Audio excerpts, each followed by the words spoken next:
രജനീഷിന്റെ മുഖം ആകെ മാറി. പക്ഷെ എനിക്ക് വല്ല കുലുക്കമുണ്ട് രജനീഷ്.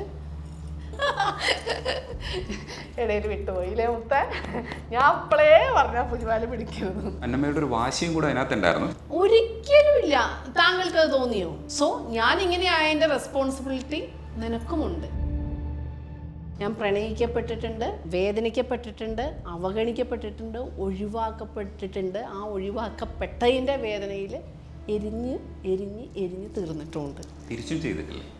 ഇല്ല. ഒരു കൂട്ടം ചെന്നായ്ക്കൾ 5 വയസ്സുകാരിയെ കടിച്ചു കീറുന്ന സ്വപ്നം കണ്ട് നിത്യവും ഉണരുന്നവളെ എന്ന് തുടങ്ങുന്ന സമയത്ത് തന്നെ എനിക്കൊരു ചൈൽഡ് അബ്യൂസാണ് അതിനകത്ത് വായിക്കാൻ പറ്റിയിട്ടുള്ളത്. അന്നമ്മ തന്നെ ഇടയ്ക്ക് എന്നോട് സംസാരിക്കുമ്പോൾ പറഞ്ഞത് ഇത് ജീവിതമാണെന്നാണ്. രജനീഷിന്റെ ഭാര്യയോട് തോന്നുന്നതിനേക്കാൾ കൂടുതലായിട്ടുള്ള പ്രണയവും ആകർഷണവും ഒരു സ്ത്രീയോട് ഇന്ന് വരെ തോന്നിയിട്ടുണ്ട്. എന്ത് കാര്യം ആളുകൾക്ക് രഹസ്യമായി ചെയ്യാൻ ഒരു കുഴപ്പമില്ല, എന്നാൽ അത് പരസ്യമായിട്ട് ചെയ്യാനുള്ള ധൈര്യമില്ല. അതിലെന്ത് ന്യായം? പുതിയതായിട്ടൊരു പെൺകുട്ടീനെ നമ്മളിപ്പോൾ അഡോപ്റ്റ് ചെയ്തിട്ടുണ്ട്. ഞാൻ പറഞ്ഞല്ലോ, ഞാൻ എൻ്റെ ഫാമിലിയോട് പോലും പറഞ്ഞിട്ടില്ല. ഇത് ആദ്യമായിട്ട് ഞാൻ ഷെയർ ചെയ്യുന്നത് രജനീഷിനോടാണ്. 8-9 മാസം ആകുമ്പോൾ ആ കുഞ്ഞ് നമ്മളിൽ നിന്ന് നഷ്ടപ്പെടുമ്പം തീർച്ചയായിട്ടും അമ്മയാവാനുള്ള ആഗ്രഹം ഒരു സ്ത്രീയുടെ ജന്മാവകാശമാണ്. അത് പാടില്ല എന്ന് പറയാൻ ആർക്കാണ് റൈറ്റ്?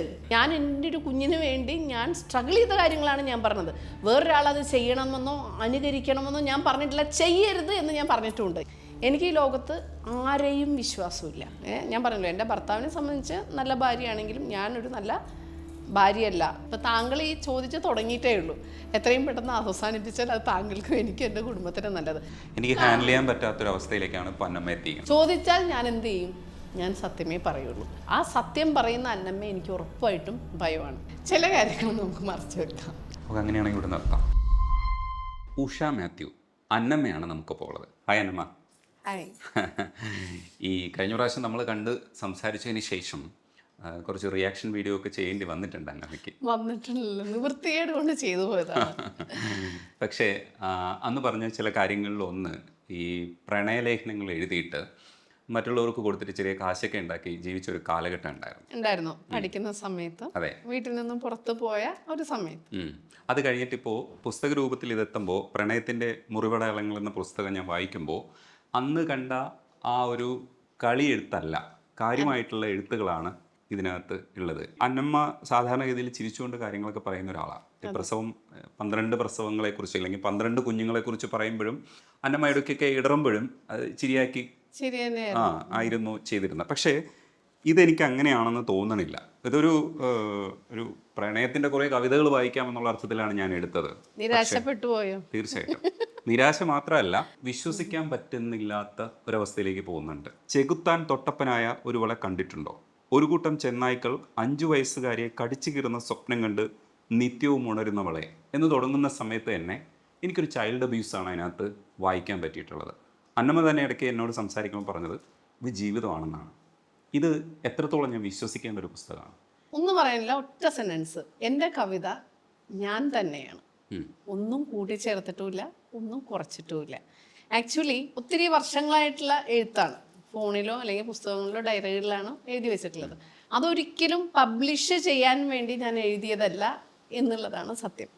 ഈവൻ എൻ്റെ ഭർത്താവോ മക്കളോ അടുത്ത സുഹൃത്തുക്കളോ പോലും എൻ്റെ ഒരു കവിതയും ഇതുവരെ കണ്ടിട്ടില്ല. പബ്ലിഷ് ആക്കുന്നവരെ ഈ 10-600 കവിതകൾ എൻ്റെ കയ്യിൽ ഉണ്ടെന്ന് ഒരാൾക്കും അറിയില്ല.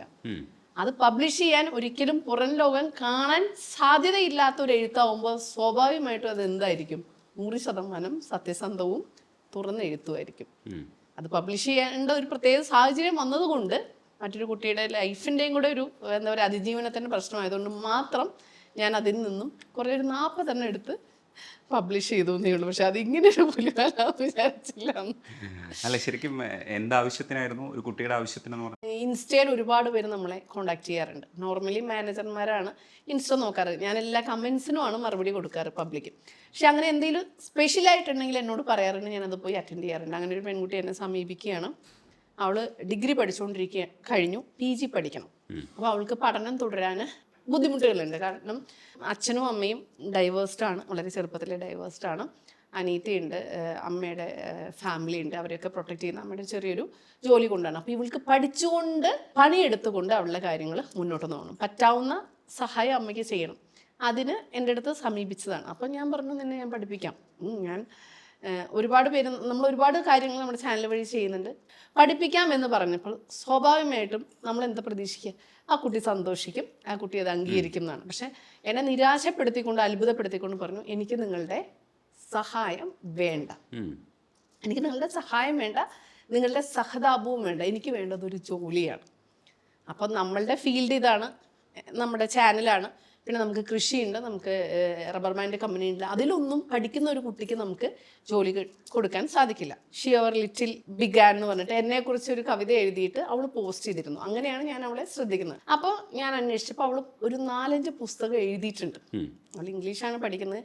നല്ല മനോഹരമായിട്ടുള്ള പുസ്തകങ്ങൾ. എനിക്ക് അത്ര അഗാധമായിട്ടുള്ള വായന ഇംഗ്ലീഷിലില്ല, എങ്കിൽ പോലും മകനും മകളും വായിക്കും. അവരെ ഞാൻ കാണിച്ചു കൊടുത്തു. വളരെ മനോഹരമായിട്ടുള്ള പുസ്തകങ്ങൾ 4-5 എഴുതി ഇതിനുള്ളിൽ അവൾ പബ്ലിഷ് ചെയ്തിട്ടുണ്ട്. അപ്പോൾ അവൾ എന്നോട് ചോദിച്ചു, ഞാൻ കവിതകൾ എഴുതുന്നു എന്നുള്ളത് കുത്തിക്കുറിക്കാറുള്ളതെന്ന് അവൾ മനസ്സിലാക്കിയിട്ടുണ്ട്. കാരണം ഞാൻ പോസ്റ്റ് എഴുതുമ്പോൾ വല്ലപ്പോഴും ഒരു 5-6 വരികൾ കുത്തിക്കുറിക്കാറുണ്ട്. സാധാരണ എല്ലാവരും ആ പോസ്റ്റിലുള്ള ഫോട്ടോസ് അല്ലേ നോക്കുക.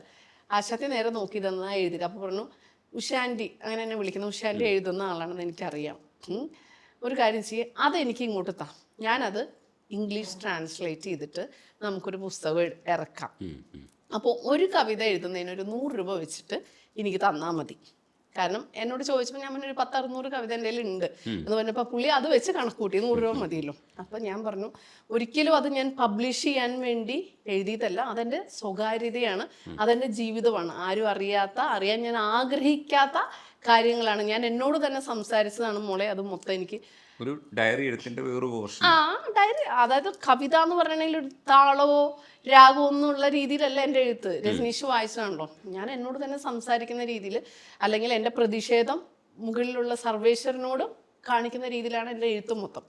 അപ്പോൾ ആള് ഭയങ്കര നിരാശയിലായി, കാരണം വളരെ പ്രതീക്ഷയോടാണല്ലോ വന്നത്. അപ്പോൾ എന്നോട് ചോദിച്ചു, ഉഷാൻറ്റിയുടെ അനുഭവങ്ങളല്ല എന്നുള്ള രീതിയിൽ നമുക്കത് പബ്ലിഷ് ചെയ്താലോ എന്ന് ചോദിച്ചു. അപ്പം ഞാൻ പറഞ്ഞു, എനിക്ക് ഫേക്ക് ആവാൻ സാധിക്കില്ല. അപ്പോൾ ഒന്നെങ്കിൽ ഞാനിവിടെ ധൈര്യം കാണിക്കണം, എൻ്റെ ജീവിതം മറ്റുള്ളവരുടെ മുമ്പിൽ തുറന്ന് പറയുന്നത് ധൈര്യത്തോടെ ഞാൻ അങ്ങോട്ട് നേരിടണം. പക്ഷേ ഞാനപ്പോൾ 2 ഭാഗം, ഒന്ന് എൻ്റെ ഒരു പ്രശ്നം, എൻ്റെ ഫാമിലിയുടെ പ്രശ്നം, ഇത് വായിക്കുന്നവരുടെ പ്രശ്നം, എന്നെക്കുറിച്ച് ഇതുവരെ സമൂഹത്തിലുണ്ടായിരുന്ന ധാരണ ഒരു വശത്ത്, നമ്മൾ മറച്ചു വെച്ചിട്ടുള്ള ഒരു മുഖമാണ് പുറത്ത് വരാൻ പോകുന്നത്. മറുവശത്ത് എന്താണ്, പഠനം തുടരാൻ ആഗ്രഹിക്കുന്ന ഒരാളുടെ സ്ട്രഗിൾ ചെയ്യുന്ന, അതും അവൾക്ക് വേണ്ടത് എന്താണ്, സഹതാപമല്ല സഹായമല്ല, അവൾക്ക് പണിയെടുത്ത് ജീവിക്കണം, അതും വിശ്വസിക്കുന്ന ഒരാളുടെ അടുത്ത് ജീവിക്കണം.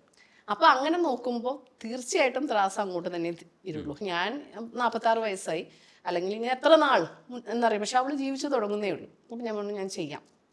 എന്നിട്ട് ഞാൻ പല രീതിയിലുള്ള ഒരു 40 കവിത എഴുതി അവൾക്ക് അയച്ചു. അവളത് അവളുടേതായിട്ടുള്ള രീതിയിലാണ് ട്രാൻസ്ലേറ്റ് ചെയ്തത്. പക്ഷെ ഞാനത് വായിച്ചപ്പോൾ ഞാൻ ഉദ്ദേശിച്ച അർത്ഥമല്ല. ഞാൻ പറഞ്ഞു, അങ്ങനെയല്ല നീ എഴുതേണ്ടത്, മലയാളം വായിച്ച ആളുകൾക്ക് എന്ത് ഫീൽ ചെയ്യണോ, എന്നിട്ട് അവൾ ഫുള്ള് മാച്ച് എഴുതി. അപ്പം എനിക്ക് ഇവൾക്ക് എങ്ങനെ ശമ്പളം കൊടുക്കണമെന്ന് എനിക്കറിയില്ല. പക്ഷേ എനിക്ക് എന്തിനു വേണ്ടിയിട്ടാണ് അവളിത് എന്നോട് ചോദിച്ചു, അവളുടെ സെമസ്റ്റർ ഫീസ് അടയ്ക്കാൻ. അപ്പം അത് എത്രയാണെന്ന് ഞാൻ ചോദിച്ച് മനസ്സിലാക്കി. ആ എമൗണ്ടെങ്കിലും എനിക്ക് അവൾക്ക് കൊടുക്കാൻ കഴിഞ്ഞിട്ടുണ്ടെങ്കിലല്ലേ കാര്യമുള്ളൂ. അപ്പം മൊത്തം പ്രിൻറ്റിങ്ങും ലേഔട്ടും ഒക്കെ നമ്മൾ ചെയ്തു, അതിനുള്ള എക്സ്പെൻസൊക്കെ നമ്മൾ ആക്കി. എന്നിട്ട് ഞാൻ ഈ ഫീസ് കിട്ടുന്ന രീതിയിൽ ഈ പുസ്തകം വിൽക്കണം. അപ്പോൾ കറക്റ്റ് ഒരു 300 കോപ്പി എനിക്ക് അടിച്ചാൽ മതി. ആ 300 കോപ്പി അടിച്ച് പലരും പറഞ്ഞു പബ്ലിഷ് ചെയ്യണം, അതാണ്. ഞാൻ പറഞ്ഞു, ഒന്നും വേണ്ട, എൻ്റെ ഓഡിയൻസ്, എന്നെ സ്നേഹിക്കുന്നവർ എൻ്റെ ചാനലിലുള്ളവരാണ്. എൻ്റെ ഒരു കാര്യം പറയുമ്പോൾ തീർച്ചയായിട്ടും അവരെന്നെ സഹായിക്കുന്നുള്ളൂ. എന്ന് ജസ്റ്റ് ഒരു വീഡിയോ മാത്രം ചെയ്തിട്ട് ഞാൻ എൻ്റെ ചാനലിൽ കൂടെ തന്നെ പബ്ലിഷ് ചെയ്തു. പ്രത്യേകിച്ച് എന്താ പറയുക, കെട്ടുപാടുകളൊന്നുമില്ല. എനിക്ക് 1.5 മാസം കൊണ്ട്, കാരണം ഞാനൊരു ഫുഡ് ബ്ലോഗറാണ്, ഞാൻ കവിത എഴുതും. നേരത്തെ നമ്മുടെ കണ്ടന്റ് അതായിരുന്നു, ആർട്ട് ആൻഡ് ലിറ്ററേച്ചർ ആയിരുന്നു. പക്ഷെ അതൊന്നും ആർക്കും വേണ്ടാത്ത രീതിക്ക് നമ്മൾ ഫുഡ് ബ്ലോഗിങ്ങിലേക്ക് വന്നതാണ്. പക്ഷെ നമ്മുടെ ചാനലിലെ ആദ്യത്തെ ഒരു 100 വീഡിയോ നോക്കിയാൽ മതി, മൊത്തം പുസ്തകങ്ങളും കവിതകളും ഞാൻ എഴുതിയതും ഒക്കെ തന്നെയാണ്. അത് ആർക്കും അറിയില്ല, കാരണം അന്ന് എനിക്ക് തോന്നുന്ന ഒരു 1000-ൽ താഴെ ഫോളോവേഴ്സേ ഉള്ളൂ. അപ്പൊ അങ്ങനെ ഒരു ഭൂതകാലം എനിക്കുണ്ടെന്ന് ആർക്കും അറിയില്ല. ഈ സാധനം കണ്ടപ്പോഴാണ് ഈ അന്നമ്മ എഴുതുവോ, അന്നമ്മയ്ക്ക് കൊതിപ്പിക്കാൻ മാത്രമാണ്. അപ്പോൾ എഴുതുന്നതിൻ്റെ ഉദ്ദേശം പറഞ്ഞു. എനിക്ക് 1.5 മാസം കൊണ്ട് നമ്മൾ പുസ്തകം മൊത്തം വിറ്റും. എനിക്ക് വന്ന എക്സ്പെൻസ് പോലും ഞാൻ എടുത്തിട്ടില്ല, മൊത്തമായിട്ടുള്ള തുക അവൾക്ക് കൊടുക്കുകയാണ്. അങ്ങനെയാണ് ആ പുസ്തകം നമ്മൾ പബ്ലിഷ് ചെയ്യുന്നത്. അപ്പോൾ കുറേ പേര് റിവ്യൂ എഴുതി കഴിഞ്ഞപ്പോൾ കുറേ പേര് ചോദിച്ചു. വീണ്ടും PG കഴിഞ്ഞു അവൾ വീടിന് പോയി, അവളുടെ കാര്യത്തിലേക്ക് പോയി, അവൾക്കിനി സഹായം വേണ്ട. അപ്പോൾ വീണ്ടും ചോദിക്കുമ്പം എനിക്ക് പുസ്തകം കൊടുക്കണം, പക്ഷെ അതിൻ്റെ വരുമാനം എനിക്ക് വേണ്ട. കാരണം ഞാൻ പുസ്തകം വിൽക്കാൻ ആഗ്രഹിക്കുന്ന ആളല്ല, അത് പുസ്തകം എന്നുള്ള അക്ഷരങ്ങൾ എന്ന് പറയുമ്പോൾ എന്നെ സംബന്ധിച്ച് ദൈവതുല്യമാണ്. അത് പകർന്നു കൊടുക്കേണ്ടതാണ്. ഞാനൊരു ടീച്ചർ കൂടിയാണല്ലോ. അപ്പോൾ ഞാൻ നമ്മുടെ ചാനൽ ടീമിനോട് സംസാരിച്ചപ്പോൾ നിങ്ങൾ എന്താണെങ്കിലും നിങ്ങൾ കയ്യിൽ നിന്ന് എടുത്ത് പ്രിൻറ്റ് ചെയ്യുക, കുറച്ചും കൂടെ കോപ്പി പ്രിൻറ്റ് ചെയ്യുക, എന്നിട്ട് അത് ആവശ്യക്കാർക്ക് കൊടുക്കുക. അതിൽ നിന്നുള്ള വരുമാനം അറ്റ്ലീസ്റ്റ് ഇത്തവണ ചിലവെങ്കിലും നിങ്ങൾ എടുക്കണം. കാരണം എന്താണെന്നറിയോ, നമ്മൾ ചാനലിന് വേണ്ടി ഓരോ കാര്യങ്ങൾ ചെയ്യുമ്പോൾ അതിൻ്റെ എക്സ്പെൻസ് ചാനലിൽ നിന്നാണ് എടുക്കുന്നത്. നമ്മളെന്ന് പറഞ്ഞാൽ ഒരു സാലറി സിസ്റ്റം അല്ല ചാനലിൽ കിട്ടുന്നത്. ഞങ്ങൾ പിള്ളേരെല്ലാം കൂടെ വീതിച്ചെടുക്കുക, ഞാൻ മാത്രം ഒന്നും വീതിച്ച് ആ ഒരു സംഭവമാണ്. അപ്പോൾ അവർക്ക് കിട്ടുന്ന ഒരു എക്സ്പെൻസും കൂടെ അവർക്ക് ഒരു ഇൻകം. അപ്പോൾ പറഞ്ഞ ഇപ്രാവശ്യത്തെ ചിലവ് നിങ്ങൾ എടുക്കുക. അപ്പോൾ അങ്ങനെ നമ്മൾ എക്സ്പെൻസ് കുറഞ്ഞിട്ട് നമ്മൾ പുസ്തകത്തിന് ഒരു വിലയിട്ടു. തീർച്ചയായിട്ടും ഒരു 3 വർഷത്തിന് ശേഷം പ്രിൻറ്റിങ് കോസ്റ്റൊക്കെ കൂടി അങ്ങനെ ഒരു വിലയിട്ടു. രജിസ്റ്റേർഡ് പോസ്റ്റായിട്ട് അയക്കാൻ തീരുമാനിച്ചു. എന്നിട്ട് ഞാൻ ചാനലിൽ പറഞ്ഞു, ഇതിൽ നിന്ന് കിട്ടുന്ന ഓരോ രൂപയും നമ്മൾ ഏതെങ്കിലും ഒരു പൊതുക്കാര്യത്തിന് ഉപയോഗിക്കും. അതായത് പേഴ്സണലായിട്ടുള്ള സഹായങ്ങൾ നമ്മൾ ചെയ്യില്ല ചാനലിൽ, അത് നമ്മുടെ തീരുമാനമാണ്. ഏതെങ്കിലും ഒരു ഓർഫനേജിലെ ആളുകൾക്ക്, അതായത് സർക്കാർ നിയന്ത്രിതമായിട്ടുള്ള ഓർഫനേജുകൾ, നമ്മൾ എന്ത് സഹായം അങ്ങനെ ചെയ്യുള്ളൂ. ട്രസ്റ്റിന് ചെയ്യില്ല. അങ്ങനെയുള്ള ഏതെങ്കിലും ഓർഫനേജുകളിലോ കുഞ്ഞുങ്ങളുടെ അനാഥശാലകളിലോ അല്ലെങ്കിൽ ഓൾഡ് ഏജ് ഹോമിലോ നമുക്ക് ഇതിൻ്റെ മൊത്തം ഇൻകം കൊടുക്കാമെന്ന് വിചാരിച്ചു. അല്ലെങ്കിൽ നമുക്ക് ഏതെങ്കിലും ഒരു കുട്ടിയെ നമുക്ക് ദത്തെടുക്കാം. ഇതിനു മുമ്പ് എൻ്റെ മകൻ ജനിച്ചപ്പോൾ ഞാനൊരു കുഞ്ഞിനെ ദത്തെടുത്തിരുന്നു. SOS എന്ന് രജനീഷ് കേട്ടിട്ടുണ്ടാവും. SOSലെ ഒരാളെ ദത്തെടുത്തിരുന്നു, സർക്കാരിൻ്റെ പരിപാടിയാണ്. യെസ്, അതെ. എന്നിട്ട് അവൻ്റെ 18 വയസ്സ് വരെ നമ്മൾ അവൻ്റെ സ്പോൺസർഷിപ്പ് നോക്കിയിരുന്നു. അതിനുശേഷം മോളുണ്ടായപ്പോഴും ഒരാളെ ദത്തെടുത്തിരുന്നു. പക്ഷെ മോളുണ്ടായപ്പോൾ എടുത്ത കുറച്ച് വലിയ കുട്ടിയായിരുന്നു. അവൾക്ക് BBS അഡ്മിഷൻ കിട്ടി. പിന്നെ നമ്മൾ അപ്പോൾ ഇനി അത് വേണ്ട എന്നുള്ളൊരു തീരുമാനം വരുന്നതല്ല. പക്ഷെ ഈ ഒരു എമൗണ്ട് ആർക്കെങ്കിലും കൊടുക്കണമെന്ന് നമ്മൾ കരുതുകയുള്ളൂ. അപ്പം നോർമലി നമ്മുടെ ചാനലിൻ്റെ ചിലവ് കഴിഞ്ഞിട്ടുള്ള വരുമാനം മൊത്തം ഇങ്ങനെയുള്ള ഓർഫനേജിലാണ് പോകുന്നത്. അപ്പോൾ ഇത് ഡിഫറെൻ്റ് ആയിട്ട് എന്തെങ്കിലും ചെയ്യണമെന്ന് ഞാൻ ആഗ്രഹിച്ചു. സോ ഞാൻ എന്ത് ചെയ്തു, പുസ്തകം വളരെ കുറച്ച് ചോദിച്ചവർക്ക് മാത്രം കൊടുത്തു. എനിക്കൊന്നും ഒരു 50 കോപ്പിയെ കൊടുത്തിട്ടുള്ളൂ. പക്ഷെ ഞാൻ എന്ത് ചെയ്തു എന്നറിയോ, ഇത് വിറ്റിട്ട് സഹായിക്കണം എന്നുള്ളൊരു കൺസെപ്റ്റ് മാറ്റി. വിറ്റില്ലെങ്കിലും അതിനു മുമ്പ് എനിക്ക് എന്തെങ്കിലും സംഭവിച്ചു പോയാലോ, വിറ്റാൽ കിട്ടുന്ന തുക മൊത്തമായിട്ടും എൻ്റെ കയ്യിൽ നിന്ന് എടുത്തിട്ട് പുതിയതായിട്ടൊരു പെൺകുട്ടീനെ നമ്മളിപ്പോൾ അഡോപ്റ്റ് ചെയ്തിട്ടുണ്ട്. ഞാൻ പറഞ്ഞല്ലോ, ഞാൻ എൻ്റെ ഫാമിലിയോട് പോലും പറഞ്ഞിട്ടില്ല. ഇത് ആദ്യമായിട്ട് ഞാൻ ഷെയർ ചെയ്യുന്നത് രജനീഷിനോടാണ്. ആക്ച്വലി ഇത് ഷെയർ ചെയ്യാൻ ഉദ്ദേശിച്ചതല്ല. പക്ഷെ ഇങ്ങനെ ആർക്കെങ്കിലും ഒക്കെ ഇങ്ങനെ ഒന്ന് ചെയ്യാൻ തോന്നുവാണെങ്കിൽ ഇങ്ങനെയും കുറേ സംവിധാനങ്ങൾ നമ്മുടെ നാട്ടിൽ നടക്കുന്നുണ്ട്. അങ്ങനെ ഒരു SOS എന്ന് പറഞ്ഞാൽ ഒരിക്കലും ഒരു അനാഥശാലയുടെ സെറ്റപ്പ് അല്ല. ഒരു വീട്, അവിടെ ഒരു അമ്മ, കുറേ കുട്ടികൾ. അപ്പം നമ്മളൊരാളെ അഡോപ്റ്റ് ചെയ്യാന്ന് പറഞ്ഞാൽ സർക്കാരിനൊരു ഫീസ് ഉണ്ട്. ഇപ്പം എനിക്ക് തോന്നുന്നു ഇത്തവണ ഒരു 30,000 ആണ് ഫീസ്. അതടച്ച ഒരു വർഷത്തേക്കുള്ളൊരു ഫീസായി. ഒരിക്കലും എനിക്ക് അങ്ങനെ ഒരു കൺസെപ്റ്റ് നേരത്തെ ഇല്ല, ഇപ്പോഴും ഇല്ല. മകൻ്റെ പ്രായത്തിലുള്ള ഒരാളെ നമ്മളെ അഡോപ്റ്റ് ചെയ്തപ്പം മകൻ ഇവിടെ എന്തു മേടിക്കുന്നോ അതേ സാധനം നമ്മൾ ആ മകനും മേടിച്ചിരുന്നു. അവൻ എന്നെ അമ്മയെന്നാണ് വിളിച്ചിരുന്നത്. പക്ഷെ അതിലും തീർന്നില്ല. 17 പേരുള്ള ഒരു കുടുംബത്തിലേക്കാണ് നമ്മൾ എന്ത് കൊണ്ടുപോകേണ്ടത് ഈ സമ്മാനം. അത് ബുക്കാണെങ്കിലും ഡ്രസ്സാണെങ്കിലും മധുര പലഹാരങ്ങളാണെങ്കിലും അല്ലേ, അവർക്കൊക്കെ സ്പോൺസേഴ്സ് ഉണ്ടാവും, ഇല്ലാതിരിക്കും. പക്ഷെ അവരാരും നേരിട്ട് ചെല്ലുന്നില്ല. ഞാൻ നേരിട്ട് ചെല്ലുകയാണ്. എന്ത് ചെയ്താണെങ്കിലും മൊത്തം ചെയ്യേണ്ട ഒരു സിറ്റുവേഷൻ ആയിരുന്നു. പക്ഷെ എനിക്ക് അതിൽ സന്തോഷമുള്ളൂ കേട്ടോ. എന്നെ കൊണ്ട് പറ്റുന്നത് ഞാൻ ചെയ്തു എന്നുള്ളൊരു ആത്മവിശ്വാസം ഉണ്ട്. ഇന്നിപ്പോൾ ഈ ലോകത്തുനിന്ന് വിട്ടുപോയാൽ പോലും ഐ എം വെരി ഹാപ്പി. ഇപ്പൊ ചിരിച്ചുകൊണ്ടാണ് ഇരിക്കുന്നത് അല്ലേ, എപ്പോഴും ചിരിച്ചുകൊണ്ടല്ലേ. ചോദിച്ചോട്ടെ, എന്നോടുള്ള അടിയൊക്കെ തീർന്നോ? അത് നിങ്ങൾ പറ, ഞാൻ എങ്ങനെയാണ് അടി കൂടാതിരിക്കുക? ഇത്രയേ ഉള്ളൂ. നമ്മൾ 1 മണിക്കൂർ സംസാരിച്ചു അല്ലേ. സംസാരിച്ചത് പറഞ്ഞ എനിക്കറിയാം, കേട്ട രജനീഷിനറിയാം. 100% സത്യസന്ധമായിട്ടാണ്. പല കാര്യങ്ങളും അന്ന് വരെ ആർക്കും അറിയാത്ത കേൾക്കാത്ത കാര്യങ്ങളാണ് ഞാൻ പറഞ്ഞിട്ടുള്ളത്. ഞാനിതൊന്നും എവിടെയും തുറന്ന് പറഞ്ഞിട്ടില്ല. ആകെ ജോഷിലേ പറഞ്ഞിട്ടുള്ളൂ, അതും പകുതിയേ പറഞ്ഞിട്ടുള്ളൂ. പക്ഷെ രജനീഷിനൊരു കഴിവുണ്ട്. എന്താണ്, ഓപ്പോസിറ്റ് ഇരിക്കുന്ന ആളുടെ ഹൃദയത്തിന്റെ അടിയിൽ നിന്ന് വരെ മാന്തി തോണ്ടിയെടുത്തു. ഈ സെന്റൻസ് തെറ്റാണ്, ഇത് ഞാൻ അംഗീകരിക്കില്ല. ഇത് സത്യമാണ്. ഇല്ല, ഇത് സത്യമാണ്. കാരണം എന്നെ കുറിച്ച് ഇങ്ങനെ കുറച്ച് എല്ലാവർക്കും അറിയാമെന്നല്ലാതെ എൻ്റെ ഒരു പാസ്റ്റോ എൻ്റെ ഒരു റിയൽ ലൈഫോ ശരിക്കും ഈ ലോകത്തിന് മുമ്പിൽ കൊണ്ടുവന്നത് രജനീഷാണ്. അത് രജനീഷ് എൻ്റെ മുമ്പിൽ വന്നിരിക്കുന്നത് വരെ പറയാൻ ഞാൻ ഉദ്ദേശിച്ചിട്ടേ ഇല്ല. പക്ഷെ ആ വീഡിയോ ഒരു മണിക്കൂറിൻ്റെ ആ ഒരു വീഡിയോ ഭയങ്കര രസമായിട്ട് രജനീഷ് ചെയ്തു. കാരണം ഓപ്പോസിറ്റ് ഇരിക്കുന്ന ആളെ റെസ്പെക്ട് ചെയ്യാനും സ്നേഹിക്കാനും രജനീഷിനെ പോലെ ഒരാൾക്ക് അതെ സത്യമാണ്. നമ്മളിപ്പോഴും ശത്രുക്കളാണല്ലോ. പക്ഷെ ആ വീഡിയോ 1 മണിക്കൂർ കണ്ട ആർക്കും ഒരു പ്രശ്നവും ഇല്ല. നിങ്ങൾ ഓരോ മിനിറ്റിൻ്റെ റീല് കട്ട് ചെയ്തു. ഞാൻ മതപരമായിട്ടുള്ള ചില കാര്യങ്ങൾ പറഞ്ഞിരുന്നു. അത് മൊത്തം കണ്ടവർക്ക് പ്രശ്നമില്ല. പക്ഷെ റീല് കണ്ടവർക്ക് അത് അവരെ പറഞ്ഞതാണ്. അങ്ങോട്ടും ഇങ്ങോട്ടും ഭയങ്കര പ്രശ്നമായി. നമുക്ക് പള്ളിയിൽ നിന്നും ഭയങ്കര ഇഷ്യൂ ആയി. ആ വീഡിയോ കളയണം, ഞാൻ പരസ്യമായി മാപ്പ് പറയണം, എന്താ പറയുക, വധഭീഷണി വരെ വന്നു. ഒരു ഭാഗം രണ്ടാമത്തെ ഭാഗം എൻ്റെ ഗർഭവും അതിനോട് അനുബന്ധിച്ചിട്ടുള്ള ബുദ്ധിമുട്ടുകളൊക്കെ ഞാൻ പറഞ്ഞത് എൻ്റെ എക്സ്പീരിയൻസ് ആണ്, അല്ലേ? ഞാൻ എൻ്റെ ഒരു കുഞ്ഞിന് വേണ്ടി ഞാൻ സ്ട്രഗിൾ ചെയ്ത കാര്യങ്ങളാണ് ഞാൻ പറഞ്ഞത്. വേറൊരാൾ അത് ചെയ്യണമെന്നോ അനുകരിക്കണമെന്നോ ഞാൻ പറഞ്ഞിട്ടില്ല, ചെയ്യരുത് എന്ന് ഞാൻ പറഞ്ഞിട്ടുണ്ട്. എൻ്റെ ആരോഗ്യവും എൻ്റെ സാമ്പത്തിക സ്ഥിതിയും എൻ്റെ കുടുംബത്തിൻ്റെ സപ്പോർട്ടും അനുസരിച്ച് മാത്രമാണ് ചെയ്തത്. പക്ഷെ അതിനെ ഗ്ലോറിഫൈ ചെയ്തു എന്നാണ് വിമർശകർ പറഞ്ഞത്. ഒരിക്കലുമില്ല. താങ്കൾക്ക് അത് തോന്നിയോ? ഇല്ല, അത് പക്ഷെ ഒരാളുടെ അനുഭവം പറയുന്നതാണ്. പക്ഷെ അത് ഇങ്ങനെ ഒരു പ്ലാറ്റ്ഫോമിൽ പറയുമ്പോൾ അത് ഓരോ തവണയും നമ്മൾ ഇത്രയും കഷ്ടപ്പെട്ടൊരു കുഞ്ഞിന് വേണ്ടി ശ്രമിക്കുമ്പോൾ 8-9 മാസം ആകുമ്പോൾ ആ കുഞ്ഞ് നമ്മളിൽ നിന്ന് നഷ്ടപ്പെടുമ്പം തീർച്ചയായിട്ടും അമ്മയാവാനുള്ള ആഗ്രഹം ഒരു സ്ത്രീയുടെ ജന്മാവകാശമാണ്. അത് പാടില്ല എന്ന് പറയാൻ ആർക്കാണ് റൈറ്റ്? അതല്ല, അതിൽ വിമർശനം പറഞ്ഞ എന്താന്ന് വെച്ചാൽ ഇതിങ്ങനെ പ്രേരിപ്പിക്കപ്പെടുമ്പോൾ ഒരിക്കലും ഞാൻ പ്രേരിപ്പിച്ചിട്ടില്ല. ഞാൻ വ്യക്തമായിട്ട് ആ വീഡിയോ അവസാനം എന്ത് പറഞ്ഞിട്ട് അവസാനിപ്പിച്ചിട്ടുള്ളത് ഓർമ്മയുണ്ടോ? ഇത് എൻ്റെ ആരോഗ്യസ്ഥിതി, എൻ്റെ സാമ്പത്തികമായിട്ടുള്ള സ്ഥിതി, എൻ്റെ കുടുംബത്തിൻ്റെ സപ്പോർട്ട്, മെഡിക്കൽ സപ്പോർട്ട് ഇത്രയും ഉറപ്പുള്ളത് കൊണ്ടാണ് ഞാനിത് ചെയ്തത്. എനിക്ക് ജീവനോടെ പുറത്തു വരാൻ പറ്റും, എനിക്കൊരു കുഞ്ഞിനെ കിട്ടും എന്നുള്ള ആത്മവിശ്വാസം എനിക്കുണ്ട്. അത് എൻ്റെ മാത്രമാണ്. അതുകൊണ്ട് നിങ്ങൾ ആരും ഇതിന് ട്രൈ ചെയ്യരുത് എന്ന് പറഞ്ഞിരുന്നു. അന്നമ്മയുടെ ഒരു വാശിയും കൂടെ അതിനകത്തുണ്ടായിരുന്നു. ചില വാശികൾ നമ്മൾ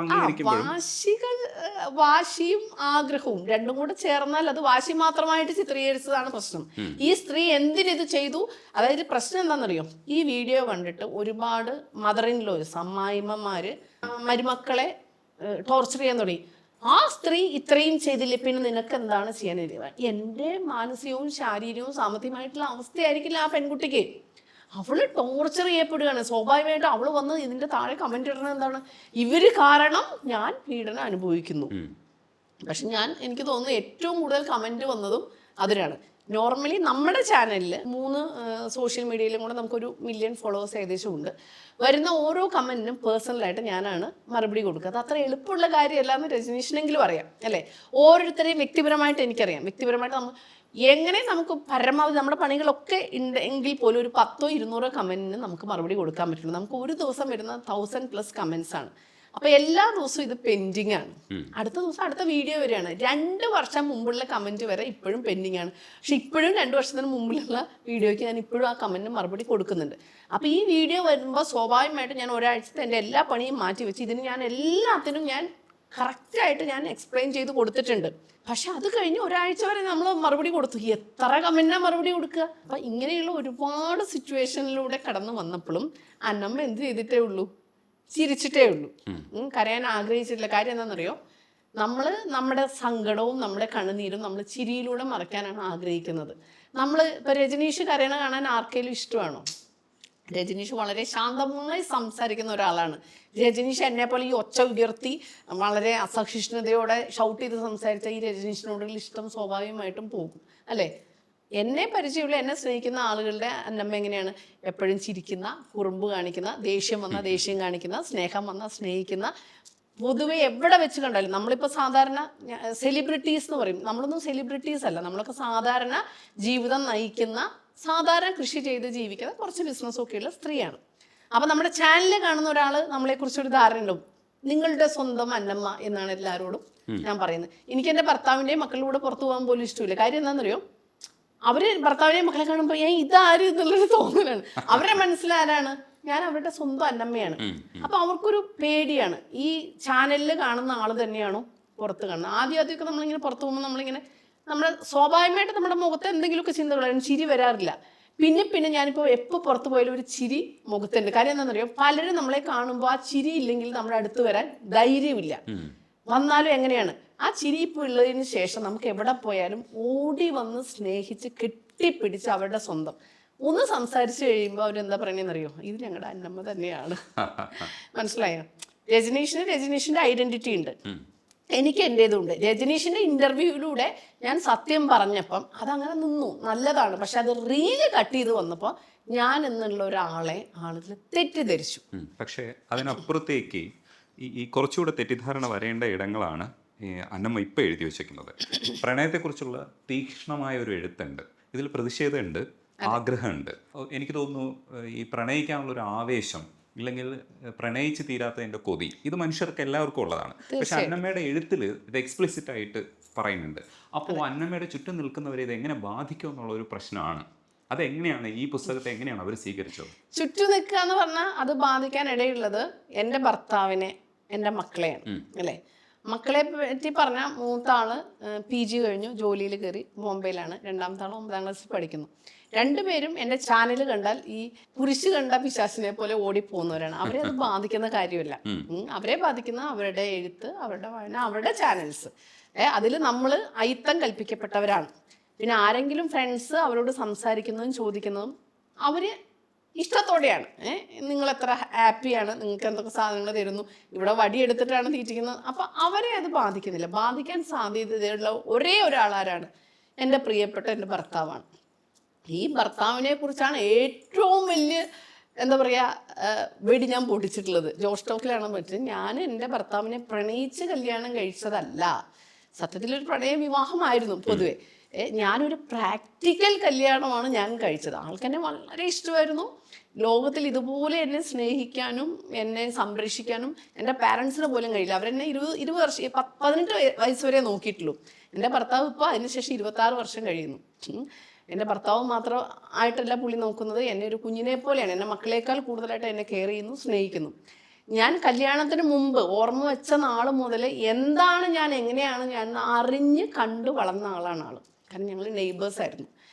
എൻ്റെ സങ്കടങ്ങളും എൻ്റെ ബുദ്ധിമുട്ടുകളും എല്ലാം അറിയാം. അപ്പം ലോകത്തിൽ പിന്നെ വേറൊന്നും കൂടെ പുള്ളിക്കറിയാം. ലോകത്തിൽ ആരെന്ത് പറഞ്ഞാലും ആളുടെ മുമ്പിൽ ഞാൻ സത്യമേ പറയുള്ളൂ. ഞാൻ എന്ത് കള്ളത്തരം കാണിച്ചാലും എന്നേക്കാൾ മുമ്പ് അതാരാണ് മനസ്സിലാക്കുക? എൻ്റെ ഭർത്താവാണ്.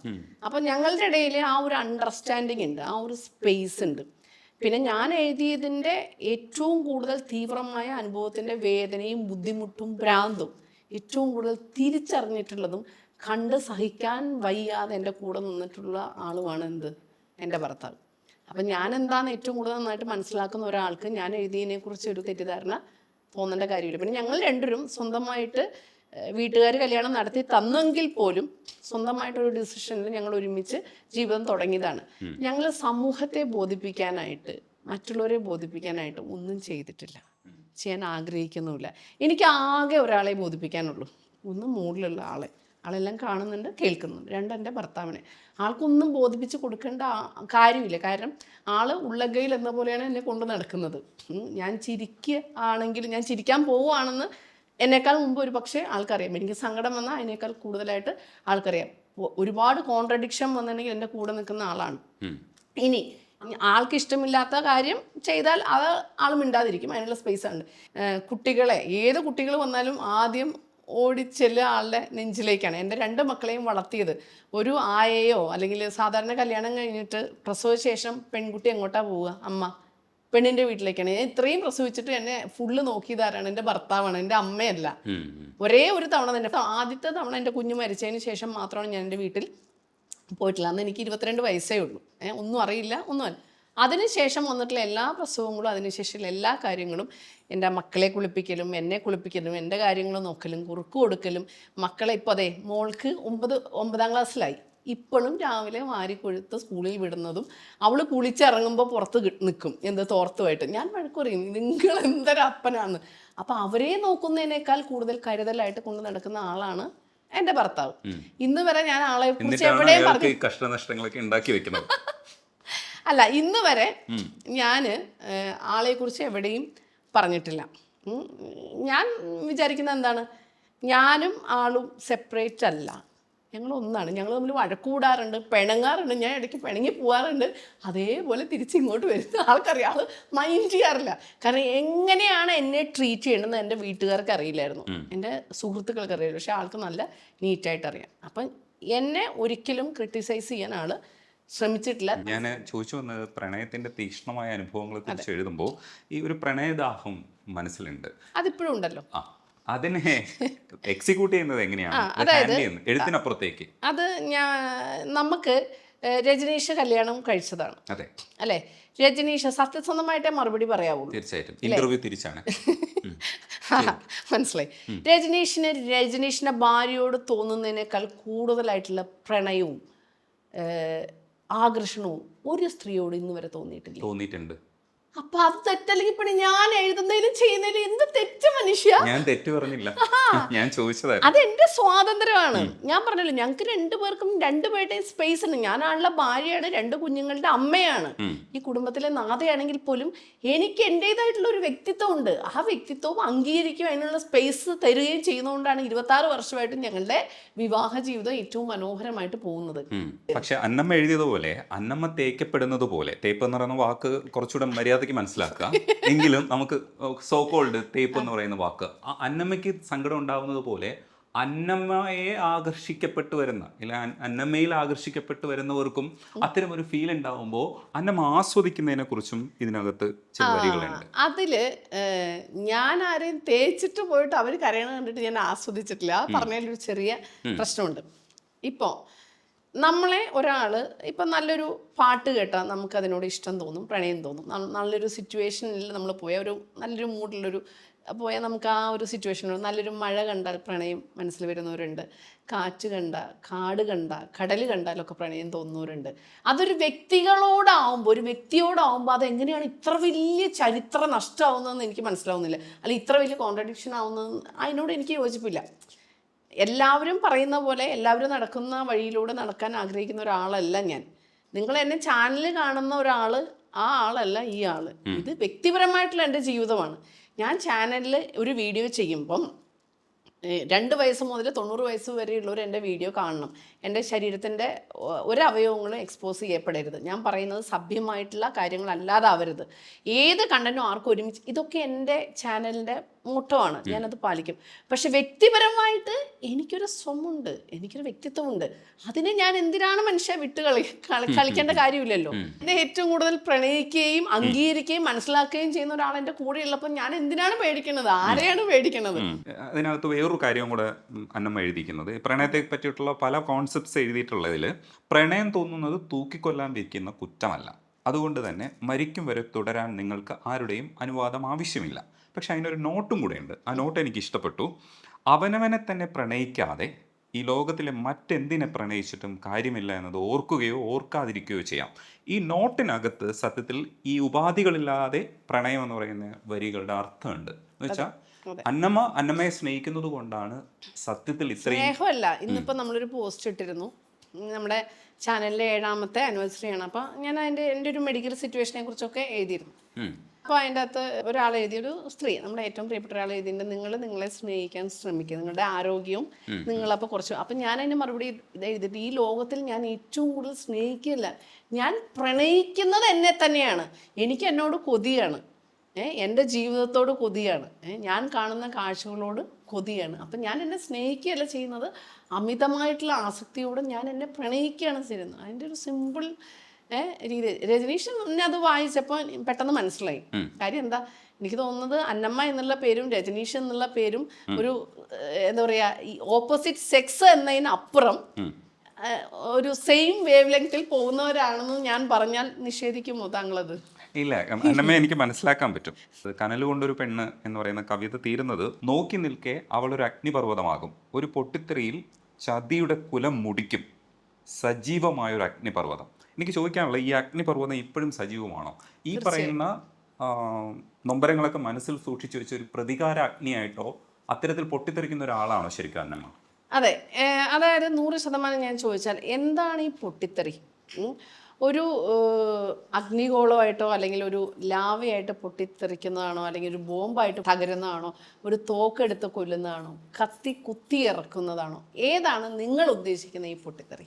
എനിക്ക് മനസ്സിലാവുന്നില്ല. എൻ്റെ പൊട്ടിത്തെറി എൻ്റെ പകയുടെ, എൻ്റെ വിദ്വേഷത്തിൻ്റെ, എൻ്റെ പരിഭവത്തിൻ്റെ തീ അതിപ്പോഴും എൻ്റെ മനസ്സിലുണ്ട്, എൻ്റെ ജീവിതത്തിലുണ്ട്.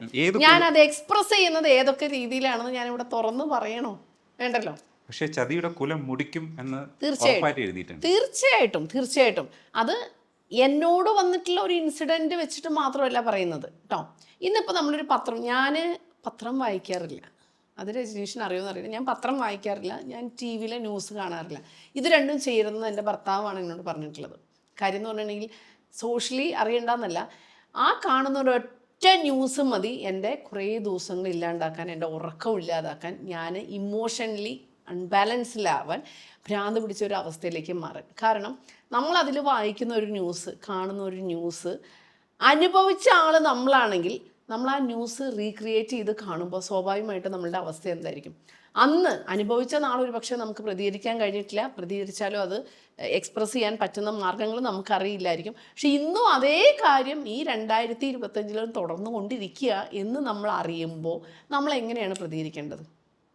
ഈ പറയുന്ന പോലെ ഞാനൊരു സൂപ്പർമാനോ അല്ലെങ്കിൽ സൂപ്പർ ഹീറോ ആണെങ്കിൽ ഉറപ്പായിട്ടും ഞാൻ എൻ്റെ കയ്യിലുള്ള വേപ്പൺ കൊണ്ട് ഈ ചെയ്യുന്ന എല്ലാവരെയും ഇല്ലാതാക്കി മുച്ചൂടും മുടിക്കാനുള്ള പകയും ദേഷ്യവും എന്നിലുണ്ട്. കാരണം അനുഭവിച്ചത് ഞാനാണ്. ഇന്നും ആ സാധനം തുറന്നുകൊണ്ടിരിക്കുകയാണ് അല്ലേ? അപ്പോൾ ഇത് ന്യൂസ് കാണിക്കാതിരിക്കുക എന്നുള്ളതാണ് എൻ്റെ ഫാമിലിക്ക് എന്നെ പ്രൊട്ടക്റ്റ് ചെയ്യാൻ ചെയ്യുന്നത്. എന്നാലും നമ്മളിത് കാണുന്നുണ്ട്, നമ്മൾ അറിയുന്നുണ്ട്. അപ്പോൾ എന്നെങ്കിലും എനിക്ക് ഞാൻ അനുഭവിച്ച ട്രോമയിൽ നിന്നൊരു ക്യൂർ, ഒരു മോചനം, ഒരു മറവി കിട്ടുമെന്ന് രജനീഷ് കരുതുന്നതിൽ സത്യത്തിൽ അതൊരു മണ്ടത്തരമാണെന്നാണ് എൻ്റെ മരിക്കാൻ കഴിഞ്ഞാൽ മാത്രമേ എന്ത് പറ്റുള്ളൂ, അതിൽ നിന്നൊരു, അല്ലെങ്കിൽ നമ്മുടെ ബ്രെയിൻ വാഷ് ഔട്ട് ആവും, ഒന്നുമില്ലാത്തൊരു അവസ്ഥയിലേക്ക് നമ്മൾ എത്തണം, നമ്മുടെ ഓർമ്മകൾ പോകണം. കാലം കഴിയുന്തോറും നമ്മുടെ ഓർമ്മകൾക്ക് മങ്ങലേക്കും എന്നാണ് പറഞ്ഞിട്ടുള്ളത്. പക്ഷേ എൻ്റെ നന്മയോ തിന്മയോ കഷ്ടകാലമോ എന്താണെന്നറിയില്ല, ഇങ്ങനെയുള്ള മെമ്മറീസ് ഓരോ ദിവസം കഴിയുന്തോറും എന്നിൽ ഷാർപ്പായിക്കൊണ്ടിരിക്കുകയാണ്. കാര്യം എന്താണെന്നറിയോ? എനിക്ക് ചുറ്റും ഇന്ന് നടക്കുന്ന ഇതൊക്കെ തന്നെയാണ്, വേറെ രൂപത്തിൽ വേറെ രീതിയിൽ, ചിലപ്പോൾ അതിലും ഭീകരമായിട്ടാണ് നടക്കുന്നത്. പിന്നെ എങ്ങനെയാണ് ഈ പകയുടെ അഗ്നിപർവ്വതം ശാന്തമാകുകയും കുലം മുടിക്കാനുള്ള എൻ്റെ മനസ്സിൻ്റെ ആ ഒരു പക ഇല്ലാതാകുകയും ചെയ്യണത്? ആ ചോദ്യത്തെയൊക്കെ സമൂഹം ഒന്നായി നേരിടേണ്ട കാര്യമാണ്. തീർച്ചയായിട്ടും. പ്രണയത്തെക്കുറിച്ച് പ്രണയ നിയമം എന്ന് പറയുന്ന കവിതയിൽ എഴുതിയിരിക്കുന്നത്, പ്രണയം എന്നത് കുരിശുമരണം വിധിക്കേണ്ട പാപമല്ല, അതിനാൽ മരിച്ചാലും ഉയർത്തെഴുന്നേൽക്കും എന്നതിനാൽ ഇനി പ്രണയിക്കാൻ അനുവാദം കാക്കരുത്. ഇത് നമ്മൾ ഈ പറയുന്നത് പോലെ മറ്റെന്തിനേക്കാളും അവനവനെ സ്നേഹിക്കുക എന്ന് പറയുന്ന നിയമം പറയുന്നതാണ്. മാത്രമല്ല, നമ്മൾ എന്ത് ചെയ്യുമ്പോഴും നമ്മൾ സമൂഹത്തെ, നമ്മുടെ ചുറ്റുമുള്ളവരെ പേടിച്ചുകൊണ്ടാണ് ചെയ്യുന്നത്. എന്ത് കാര്യം ആളുകൾക്ക് രഹസ്യമായി ചെയ്യാൻ ഒരു കുഴപ്പമില്ല. ആളുകൾക്ക് കുഴപ്പമില്ല, സമൂഹത്തിനും കുഴപ്പമില്ല. എന്നാൽ അത് പരസ്യമായിട്ട് ചെയ്യാനുള്ള ധൈര്യമില്ല. അതിലെന്ത് ന്യായം? നമ്മൾ പ്രണയിക്കാൻ ആഗ്രഹിക്കുന്നുണ്ടെങ്കിൽ നമ്മൾ പ്രണയിക്കുക തന്നെ വേണം.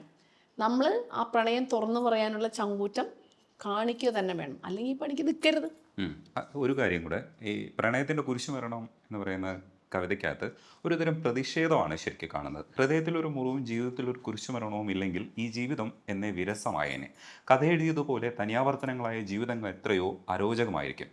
സ്നേഹിക്കപ്പെടണം, വെറുക്കപ്പെടണം, അവഗണിക്കപ്പെടണം, ഒഴിവാക്കപ്പെടണം, അതിലാണ് ജീവിതത്തിൻ്റെ സാരസ്വത രഹസ്യം ഉറങ്ങുന്നത് എന്നാണ് എഴുതിയിട്ടുള്ളത്. ആ ചോദ്യം വരുന്നതിന് മുമ്പ് ഞാൻ ഉത്തരം പറയാം.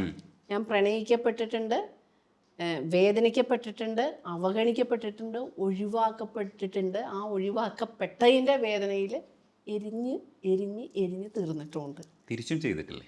ഇല്ല. ആരും, അതായത് ഞാൻ ഒരാളെ സ്നേഹിച്ചിട്ടുണ്ടെങ്കിൽ ആ സ്നേഹിക്കുന്നത് എൻ്റെ ജീവിതത്തിലേക്ക് അടുപ്പിച്ചിട്ടുണ്ടെങ്കിൽ മരണം വരെ എൻ്റെ കൂടെ നിൽക്കാൻ മാത്രമാണ്. എൻ്റെ കൂടെ അങ്ങനെ ഒരുപാട് പേര് വന്നിട്ടുണ്ട്, സൗഹൃദങ്ങളുണ്ട്, വളരെ ഡീപ്പായിട്ടുള്ള സൗഹൃദങ്ങളുണ്ട്. ആരെയും ഞാൻ ഉപേക്ഷിച്ചിട്ടില്ല. എൻ്റെ പ്രണയവും എൻ്റെ രീതികളും താങ്ങാനാവാതെ എന്നിൽ നിന്നും വിട്ടുപോയവരേ ഉള്ളൂ. അല്ലാത്തവരാരെങ്കിലും ഉണ്ടെങ്കിൽ ഒന്ന് കമൻറ്റ് ചെയ്യട്ടെ. അതെ, അതൊരു കവിതയിൽ തന്നെ ഉണ്ട് കേട്ടോ. സ്നേഹിക്കുന്നവരെ പിരിയാൻ എനിക്കിഷ്ടമാണ്. പിരിയുന്ന നിമിഷം ഒന്നും പറയാതെ കൈകൾ മെല്ലെ ഉയർത്തി മുഖത്തേക്ക് ഒരിക്കൽ മാത്രം നോക്കി മെല്ലെ പടിയിറങ്ങുമ്പോൾ ഹൃദയം സ്നേഹം കൊണ്ട് നിറയും. പിന്നെ മിഴികളിൽ ഓർമ്മകളുടെ നിലാവ്, പറയാതെ മനസ്സിൽ അവശേഷിപ്പിച്ച വാക്കുകളുടെ വേലിയേറ്റം. നിറയ്ക്കുക നോവുകൾ എന്നിൽ നീ എപ്പോഴും, പുതുമഴത്തുള്ളികളായി ഹൃദയം കൊണ്ട് അത് നനയാൻ മാത്രം കാത്തിരിപ്പവൾ ഞാൻ. ശരിക്കും ഇത് ഒരു ചെറിയൊരു സൈക്കോ ആണ്. പലരും എഴുതിയിട്ടുണ്ട്. അല്ല, അതിനകത്തെ ഭാവത്തെ നമുക്ക് പെട്ടെന്ന് കമ്മ്യൂണിക്കേറ്റ് ചെയ്യാൻ വേണ്ടി ആ വാക്ക് ഉപയോഗിച്ചു വന്നേ ഉള്ളൂ.